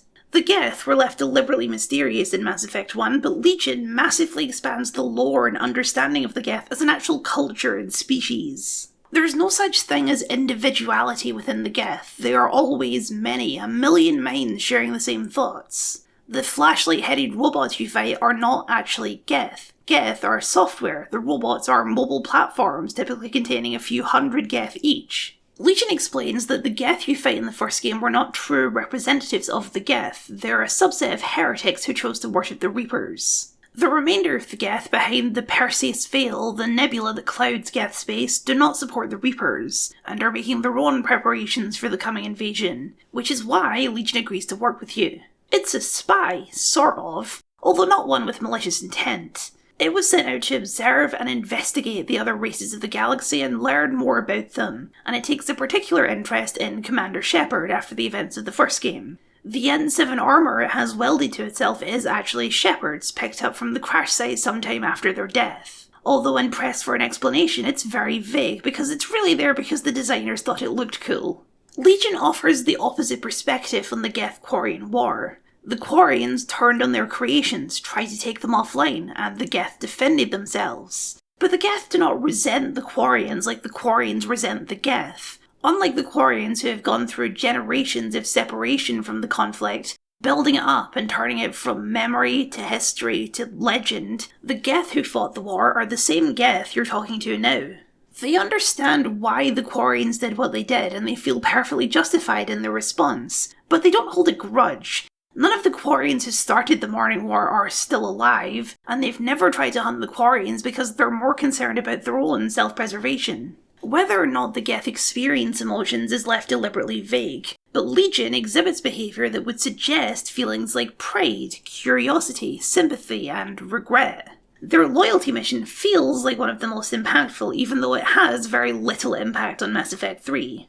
They found the main base of the heretics, and they want your help blowing it up. The Geth were willing to let the heretics leave, but they've now found evidence that the heretics are developing a virus that would reprogram the rest of the Geth and force them to worship the Reapers as they do. Legion doesn't want this, for obvious reasons. Legion doesn't trust the Reapers and sees them as much a threat to the Geth as they are to organic life. But more importantly, they tell you that the Geth value their self-sufficiency. Geth build their own future. They don't want to rely on the gifts of the old machines. The process is as important as the result. The mission offers an interesting choice once you arrive. You can either continue on with the plan to blow up the base, killing all the Geth on board, or you can repurpose the virus and rewrite the heretics so that they rejoin with the rest of the Geth network. Legion does not favour either option. Its programs are at a 50-50 split on the matter, so they let you decide. And it feels like a choice with a lot of gravitas. Something has to be done about the heretics. They worship the Reapers and are therefore a serious threat to all organic life. If their virus plan goes off, it would mean that all Geth will wage war against the rest of the galaxy, a very bad outcome. So instead, you get the choice between hard genocide or soft genocide. Which is actually better? Which is more noble? The game labels the destroy option as Renegade, though I think this choice would be better without any Paragon Renegade waiting, because it goes beyond the Paragon Renegade binary. You are preserving life by rewriting the heretics, but you're also brainwashing them. Is brainwashing okay if you're brainwashing them for a good cause? Is it not more noble to let them die with their own beliefs intact? Almost all of the other companions, aside from Legion, are in favour of destroying them, be it for tactical reasons or moral reasons, like Garrus pointing out the similarities to indoctrination if you rewrite them. This ultimately barely matters to Mass Effect 3. It tweaks some number values and that's about it, but that doesn't mean it's not an interesting philosophical issue here in Mass Effect 2. Getting to know Legion before Tali's loyalty mission changes your perspective on the Quarian Admiralty quite drastically, but it's much more fun to just bring Legion along itself. On the surface, this seems like an absurd thing to do, and you have to pass a speech check before they'll even let Legion on board, but bringing them along adds a ton of dialogue to the whole quest as the Quarians voice their opinion on Legion and the complications a talking cooperative Geth adds to things. The game kind of breaks under this pressure because it can't fundamentally change the whole story the way it probably should, but it still gives you a lot more dialogue and even changes some dialogue in Mass Effect 3. When both missions are done, Tali and Legion get into an argument, and it's much more interesting than the cat fight between Miranda and Jack.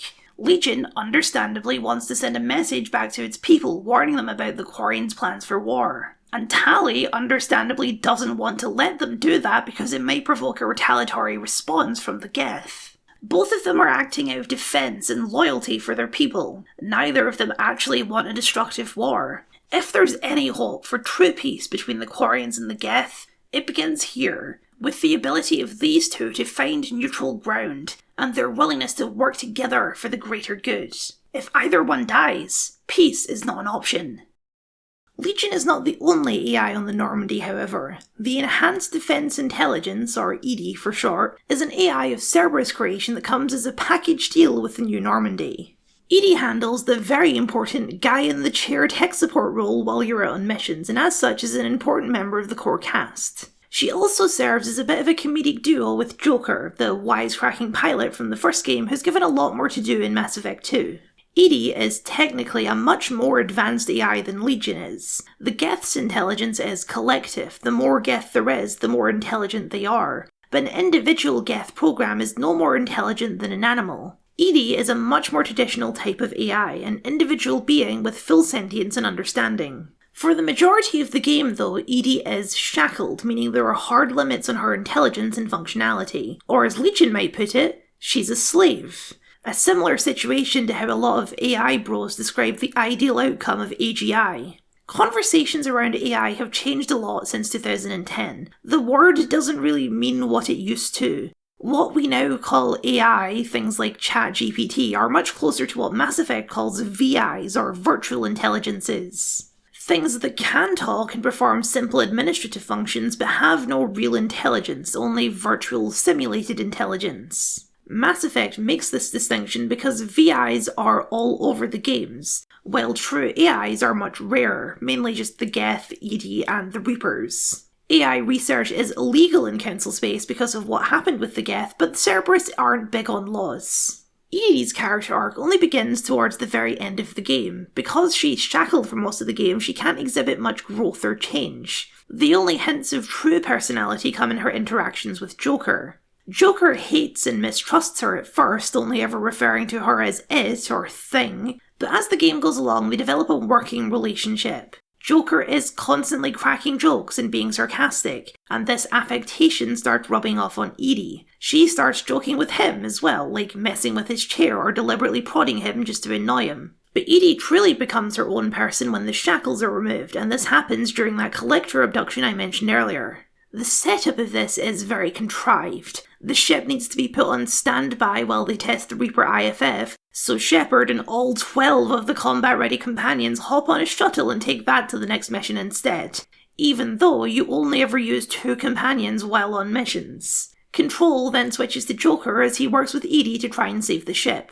This segment is completely on rails, and because of Joker's condition, he doesn't have much of a chance in a straight-up fight. But on your first time through at least, this scene is effectively tense. To save the ship, EDI tells Joker that he needs to remove her shackles, allowing her to access all systems on the ship at once. Joker is reluctant, but doesn't have many options. While it is a tense and important scene, it also contains one of the funniest exchanges in the game exactly because of how tense the situation is and how inappropriate the joke is. But it's the immediate signal of who EDI is now becoming as a full individual with free will. And it really is Joker's fault because who she's becoming is extremely sarcastic with a dark sense of humour.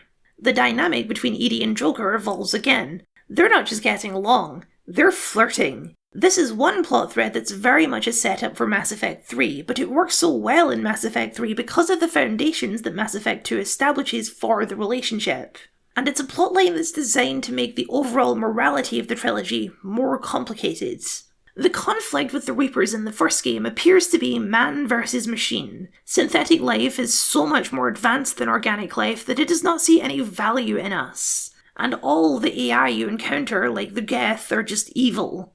Mass Effect 2 throws deliberate wrenches in this framing. The Geth are not wholly evil, they're an entire civilization with their own philosophies and internal debates.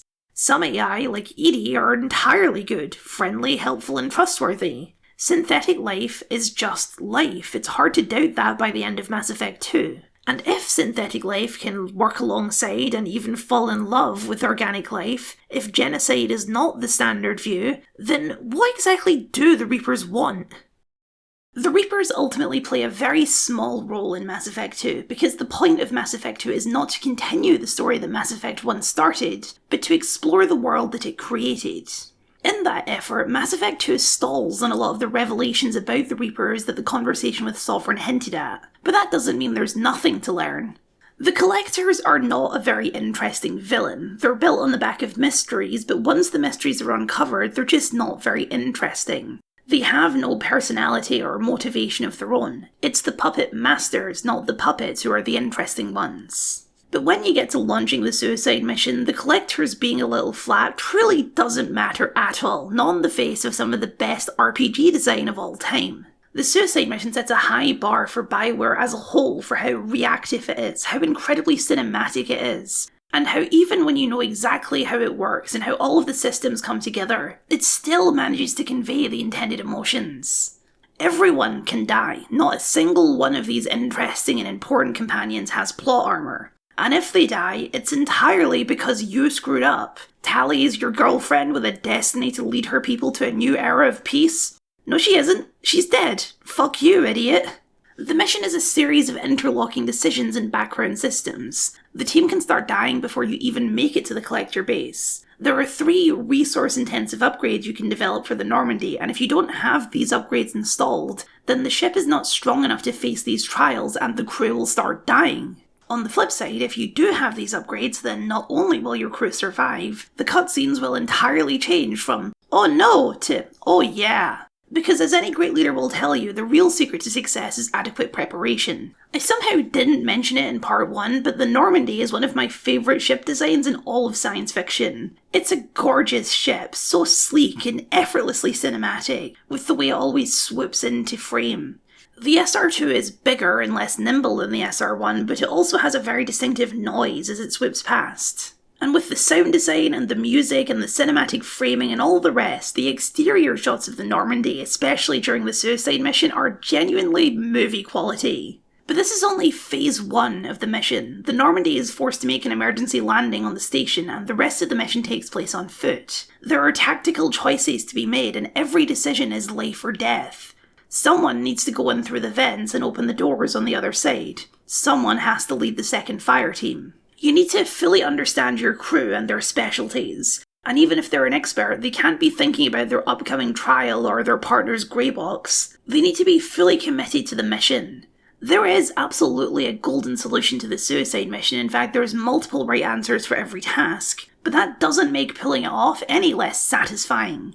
I thought it would. I've played the game so many times, I know all the right answers. But even going through the motions again, the whole design is still incredibly responsive and cinematic that it's just a joy in repetition. Jacob volunteers to go through the vents, but Jacob is a noble idiot. There's only 3 people who can realistically pull it off. Tali, the expert engineer, Legion, the 1,000-strong hive mind of tech experts, or Kasumi, the master thief and infiltration expert. I think having multiple right answers contributes to the replayability of the mission. Even when you know exactly how it works, you still get to craft your own narrative. Who is the most dramatic to send on this mission? Do you ask your oldest, most loyal friend to do it? Is this task proof of Legion's willingness to help and cooperate with organics? Is this the ultimate heist to put under Kasumi's belt? Mass Effect 3 tracks these choices and adds extra dialogue about it when these characters show up again. There are people who can coldly disconnect from these choices and will deliberately send people to their death out of pure curiosity, or maybe if they've decided to roleplay Shepard is less than perfect. I am not one of these people. I used my Renegade run to try and do that. I sent Garrison to the vents, and I felt like a genuine piece of shit, like I was betraying an actual friend. These are not just digital puppets on a screen. I fully believe in their personhood. And to watch them die avoidable deaths I sent them to feels awful. If you manage to get everyone killed, then Shepard will die as well, and your Mass Effect story ends there. Although you have to be deliberately trying to screw up that badly. Maybe it's not as dramatic if everyone lives. Maybe it's not as realistic. Maybe it's not as compelling to some people. Or maybe it's my story, and screw you, and this time everybody lives, Rose. Or every time. Make the same choices on every playthrough. Nobody but God can judge you in the comfort of your own home, and I think he's got bigger concerns. I always see people online who feel guilty or embarrassed that they make the same choices every time they replay RPGs. And sure, you're not seeing everything that there is to see in the game, but in my mind there is a definitive best way to play Mass Effect, a golden path from which all other paths are lesser. And when I'm playing through again, why would I deny myself the golden path? Mass Effect 3 is different without Garrus, but is it better? No, it's a lesser experience for his absence. Just because you can make the choice doesn't mean you have to make the choice. Another example of this pops up right at the end of the game, but not before you finally learn what the collectors have been collecting for this whole time. You find the crew all stuck in pods in the central chamber. If you messed around before coming, then you'll get there just in time to see your yeoman melt into horrible grey goo. You still get to see that if you did come on time, it's just one of the Horizon colonists instead. A colonist named Lilith. It's genuinely one of the most horrific things in the whole series. The death, not her name, although that's a close second. And it really dramatically sells why you need to blow this place up. The grey goo is sent through pipes to another chamber containing a Reaper. A human Reaper. Reapers are not synthetic life. They are both organic and synthetic life. A horrific fusion of both. When the Reapers harvest civilizations, they literally harvest them, melt them down and build them into a new Reaper. It's how they reproduce. This one is still in the very early stages of development. It will take millions of more sacrifices before it's complete. Humans killed Sovereign, so it's only fair that humans replace it.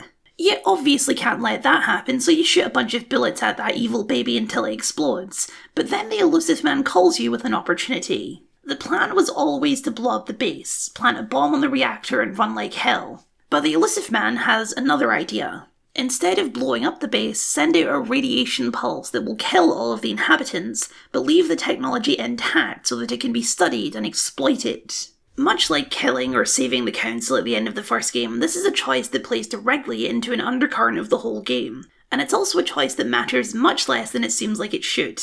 This technology is evil. Advanced, sure, but evil. Even if Cerberus were to study it, they're not going to learn anything good. Do you trust the Elusive Man with that kind of power? If you do, then you've not been paying enough attention, but maybe you've decided that it's worth the risk anyway. It's the same thought process that goes into the entire Paragon Renegade system. Do you stick to your core values, that using this technology would be monstrous and evil? Or do you not go in for that pussy crap and will take anything that could give you an advantage? Because if you're in the latter camp, then you already agree with Cerberus a lot more than you don't. But the Elusive Man is not as clever as he thinks he is. He spent 2 years rebuilding Shepard just to almost lose them because some asshole hacked the station mechs. He sent a team to study a dead Reaper and the entire team got turned into Reaper-worshipping cultists in a matter of weeks. The DLC adds yet another dramatic Cerberus failure which we'll get into in a bit. Ditching ethics is ruthless. Ditching safety precautions is just stupid. Even as a renegade, you're well within character to blow up the station, not because you think it's wrong to use the technology, but because you don't trust the Elusive Man will be able to control it. And spoilers, he isn't. Besides, it's much more fun to blow it up. Your final conversation with the Elusive Man will be very different depending on your choice. Cool and collected as always if you did as he asked. Raging fury and annoyance if you blow it up. Either way, Shepard's time with Cerberus is over. But do they part amicably? Or does Shepard hang up on this screaming petty asshole who thinks he knows everything, and fly away with his best ship and all his best people, forcing him to have done the right thing for nothing in return? Now that's an ending. Well, sort of. Mass Effect 2 is the only game in the trilogy that continues after the main story is over, allowing you to clean up any of the loyalty missions you may have missed if you launch the mission early, or any of the more minor side quests dotted around the galaxy, or, most importantly, lets you access all of the DLC without starting a new game. One thing that might initially seem like it's missing entirely from Mass Effect 2 is Uncharted Worlds, but they actually are still in there, just in a much more limited, curated fashion akin to the rest of the game.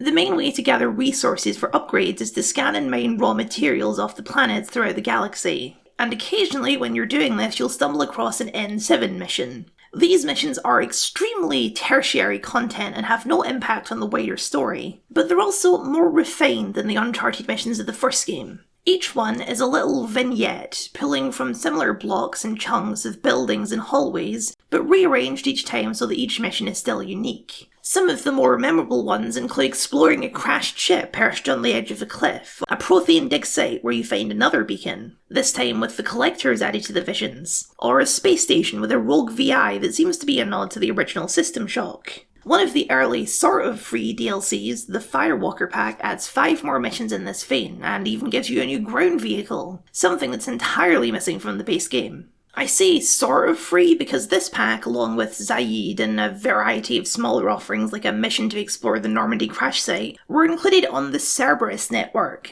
a one-time code that came with the box and gave you access to all this free stuff. And also a classic 2010 anti-resale trick because if you bought the game second-hand, then you had to pay extra for all these additions. The Mass Effect trilogy is legendary, but one never truly escapes the shadow of EA, do they? Apparently a lot of people hate the Hammerhead, your new replacement for the Mako, but I've always found these missions kind of fun, if highly irrelevant. The design of the Hammerhead feels very in keeping with the ethos of the games. The Mako's controls were weird and floaty, and rather than try and fix that, they just made the tank actually float. So floaty controls feel natural, working within the limitations rather than moving beyond them. Driving the Hammerhead feels a bit like driving a piece of paper floating in the wind, with the durability to match, but I don't dislike that quality of it. Bouncing and boosting around these big outdoor playgrounds is something a bit different to break up all the shooting you're doing most of the time.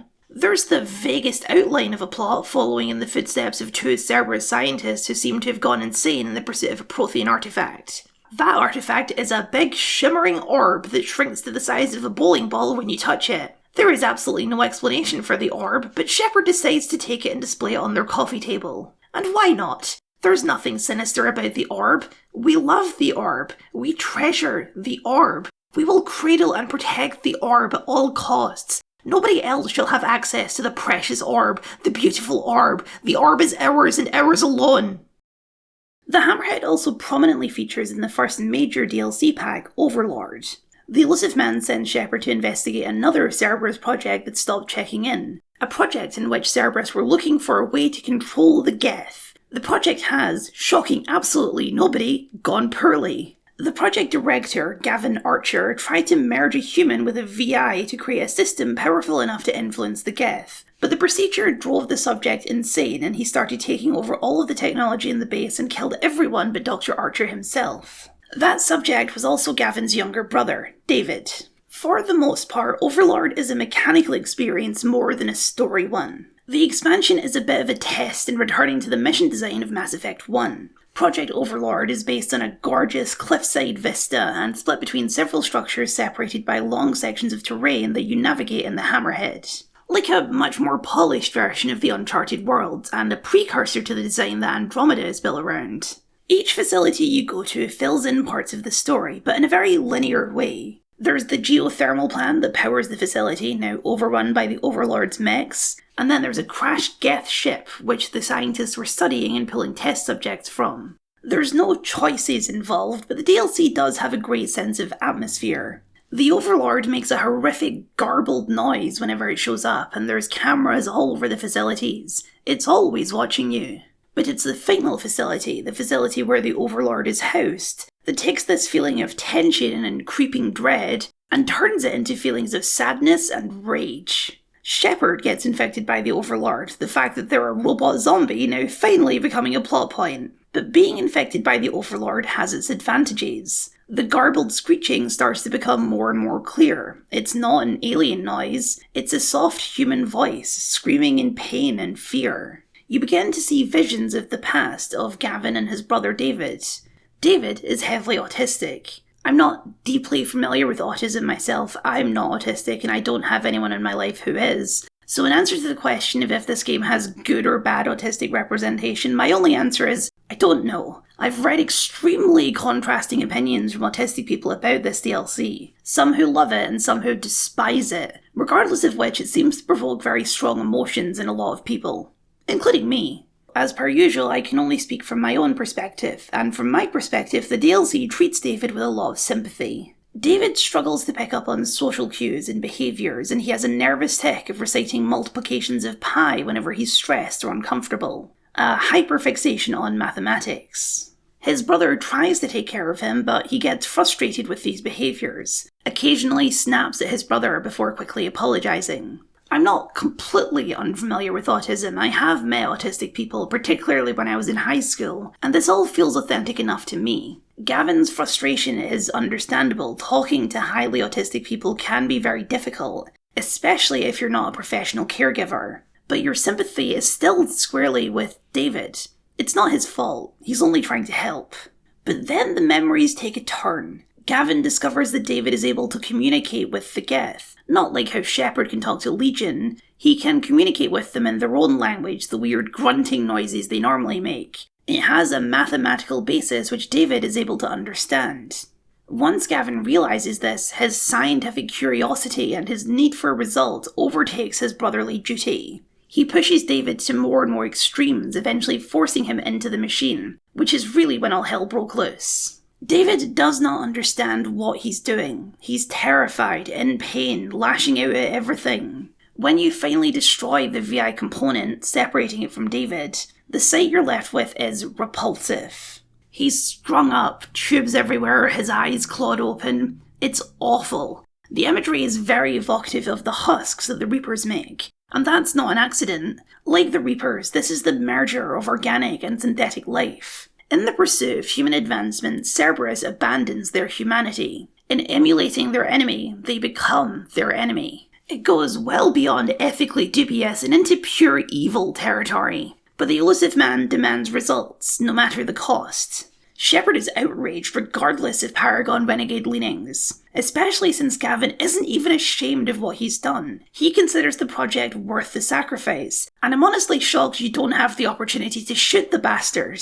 Overlord exposes more than anything in the game how the elusive man is manipulating you. Everyone aboard the Normandy is friendly, cheerful, and noble. A lot of the crew, like Kelly Chambers, Dr. Chakwas, or the chatty engineers Gabby and Ken, are not even Cerberus agents. They're new recruits brought on specifically for this mission. The Normandy is the friendly face of Cerberus, built to make the organisation seem more comfortable and altruistic. Project Overlord is the dark reality. It's one thing to talk about doing what it takes to win, no matter the cost. It's another thing to look that cost in his crying eyes and tell him it's worth it. And shockingly, the game does let you do that. You can be that ruthless and agree that this torture is worth it, even if you don't like it. That's the kind of commitment Cerberus expects from its operatives, the kind of commitment Gavin Archer has. But the much better option is to take David away from his abusive brother and send him to an Alliance facility that might be able to help him recover from this nightmare.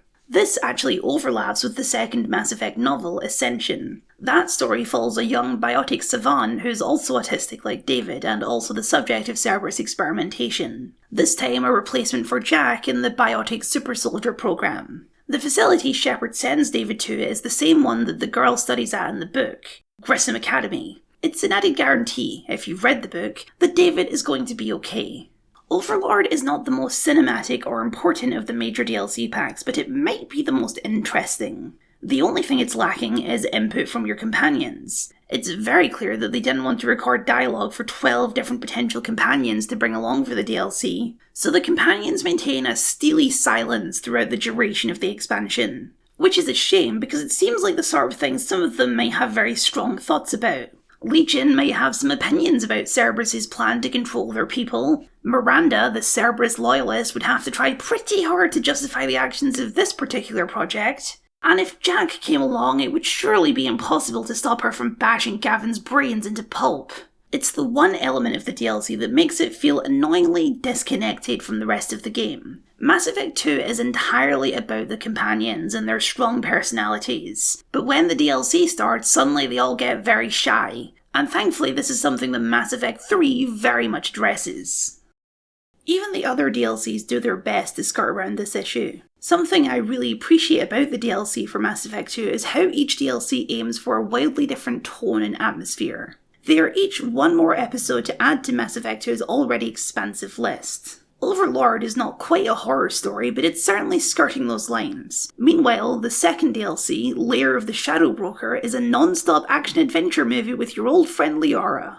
Liara has a minor role in the base game. In the years since Shepard's death, she's taken on the role of an information broker on Ilium, an Asari colony where you pick up Thane and Samara. Liara gives you information that points you in their direction, and you can help her out with some of her operations in a very minor side quest, but the bulk of her story is saved for this expansion. Liara's transformation from naive archaeologist to fairly ruthless information broker can seem quite sudden, but her change in careers is the subject of a series of comic books, Mass Effect Redemption. I'm honestly not a fan of this series. The art looks a little off and the characterization of Liara is bizarre, but the book is also extremely relevant to the plot of this DLC. Liara is the reason Shepard's body ended up with Cerberus. Initially, the Shadow Broker, a mysterious and infamous information broker who comes up a couple times in Mass Effect 1, had found Shepard's body and was going to sell it to the collectors. Liara, with the help of a Drell named Farron, stopped the deal and got Shepard to Cerberus on the promise that they'd revive them, but Farron was captured by the Shadow Broker in the process. Liara's move into the information business is entirely driven by her desire to take down the Shadow Broker and avenge Farron, who she assumes is dead. That's the hook of the expansion. Liara is walking a dark path, much like Garrus in his revenge quest, and you can either indulge it or push against it. The dynamic works even better entangled with a romance, but just as an old friend it works well enough. In terms of production values, Lair of the Shadow Broker is by far the most glossy and polished of the bunch. Ilium has a similar vibe to Coruscant from the Star Wars prequels, and the DLC fully leans into that with an extended flying car chase very similar to Attack of the Clones. The titular Lair of the titular Shadow Broker is a ship that orbits an obscure planet constantly hidden by an endless thunderstorm, and the whole adventure is absolutely packed with back and forth banter between Shepard and Liara, who gains temporary companion status for the duration of the DLC. Rather than being an elusive man type guy in a chair, the Shadow Broker turns out to be a giant monster man in a chair. A Yogg, a species who has not yet attained space travel but are apparently highly intelligent and highly violent in nature. He's not the original Broker, but he killed the original Broker and assumed his role, an indication of how the DLC is going to end. When the big guy falls, all his agents start calling in, awaiting instructions and confused about the situation. And with little hesitation, Liara answers them, assuming the role of Shadow Broker while everyone in the organisation remains none the wiser. Also, you rescue Farron, I guess. Once it's all over, you get a chance to decompress with Liara in Shepard's cabin and rekindle a romance if you started one in the first game. Liara went down a dark road, and this is the end of it, but she came out the other side alright. And while the organisation has traditionally been used in a very amoral way, she'll try and steer it in a more productive direction, dedicating its resources to fighting the Reapers. There's not a ton of role-playing or choices to be made in this DLC. This is Liara's story first and foremost, and you're just here to provide assistance and fire support.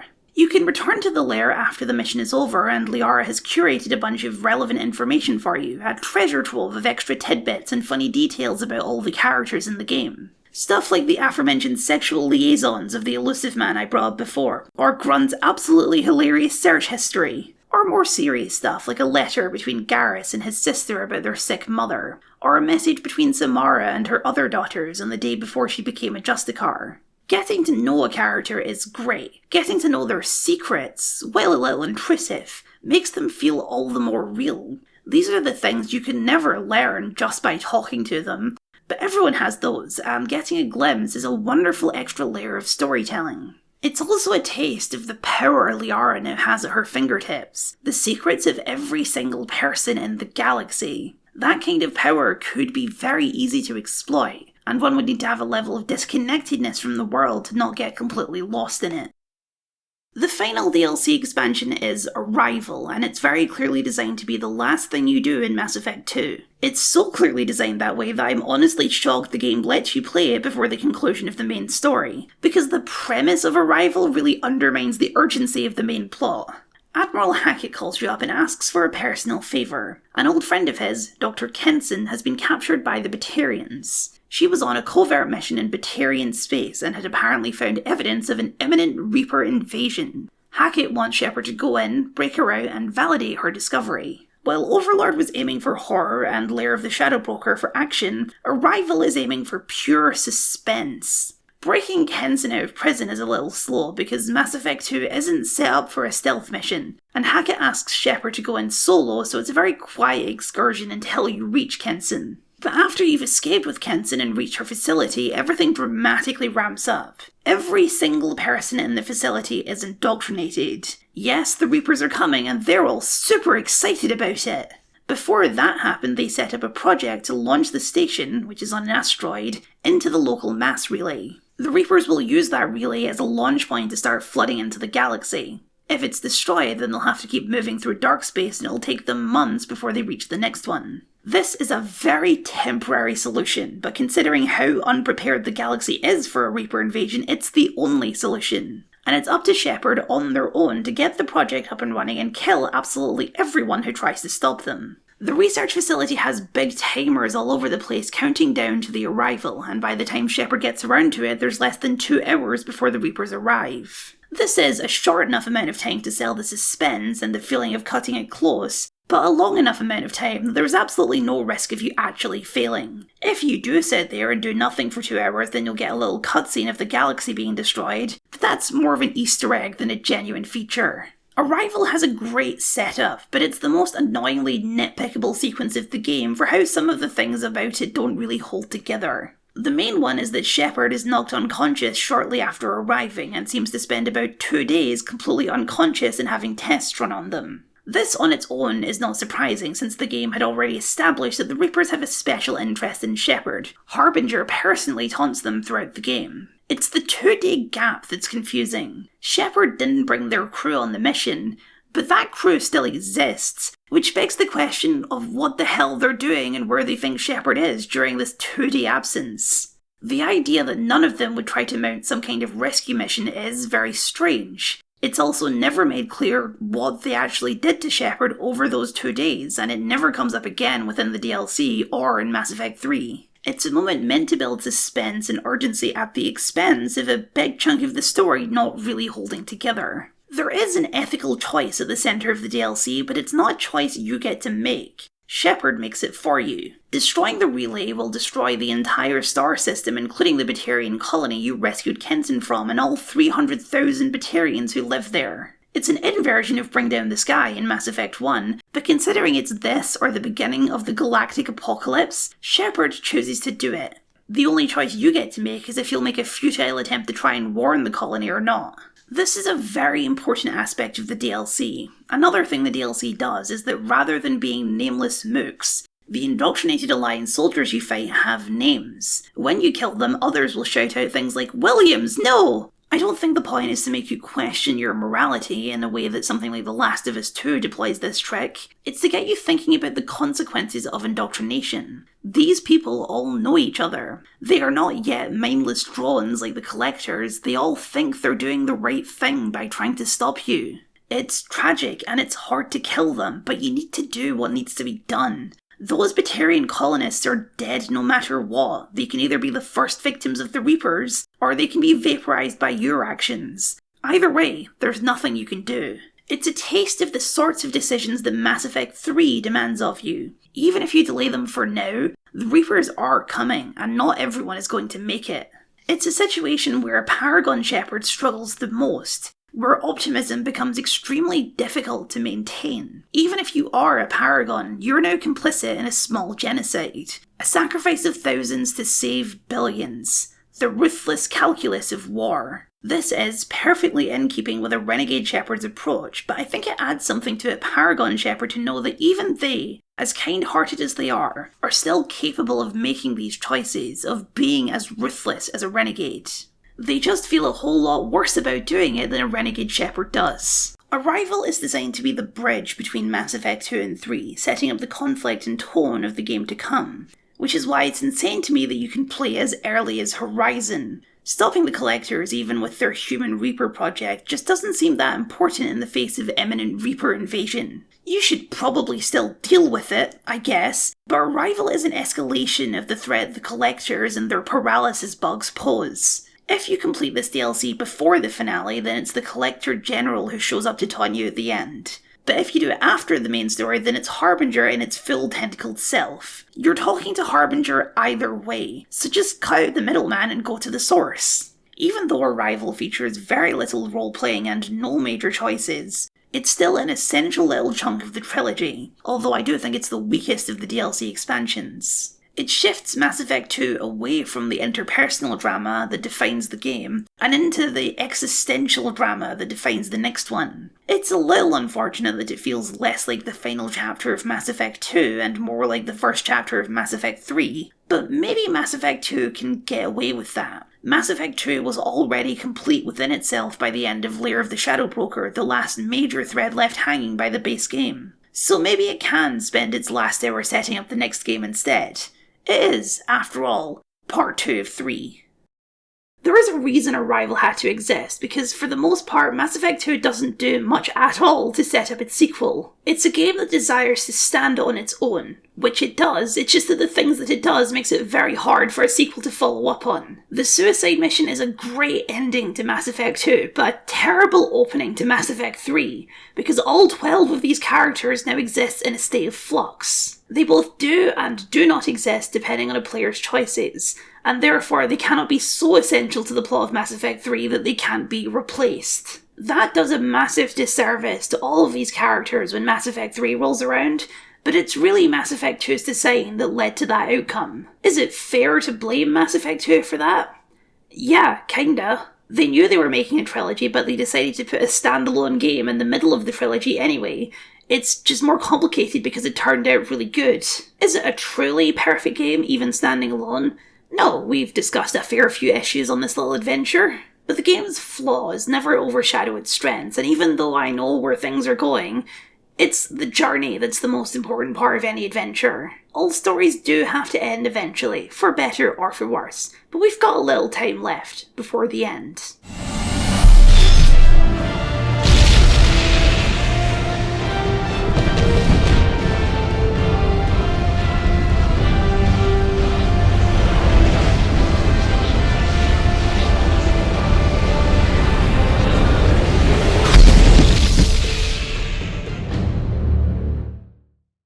Thank you for watching, and a very special thank you to my wonderful patrons for your continued support. If you'd like to see your name up here, or just support the things that I do, that would mean a lot to me. And also, it doesn't involve any indoctrination. There may be rumours about that going around, but I'm sure anyone in my patrons from the comments down there will confirm that there's no indoctrination involved, absolutely none. That being said, you should like, comment, share, subscribe, and ring the bell. You can find the rest of this critique series in this playlist up here, or for something different, here's a video about your friend and mine, Glupchato.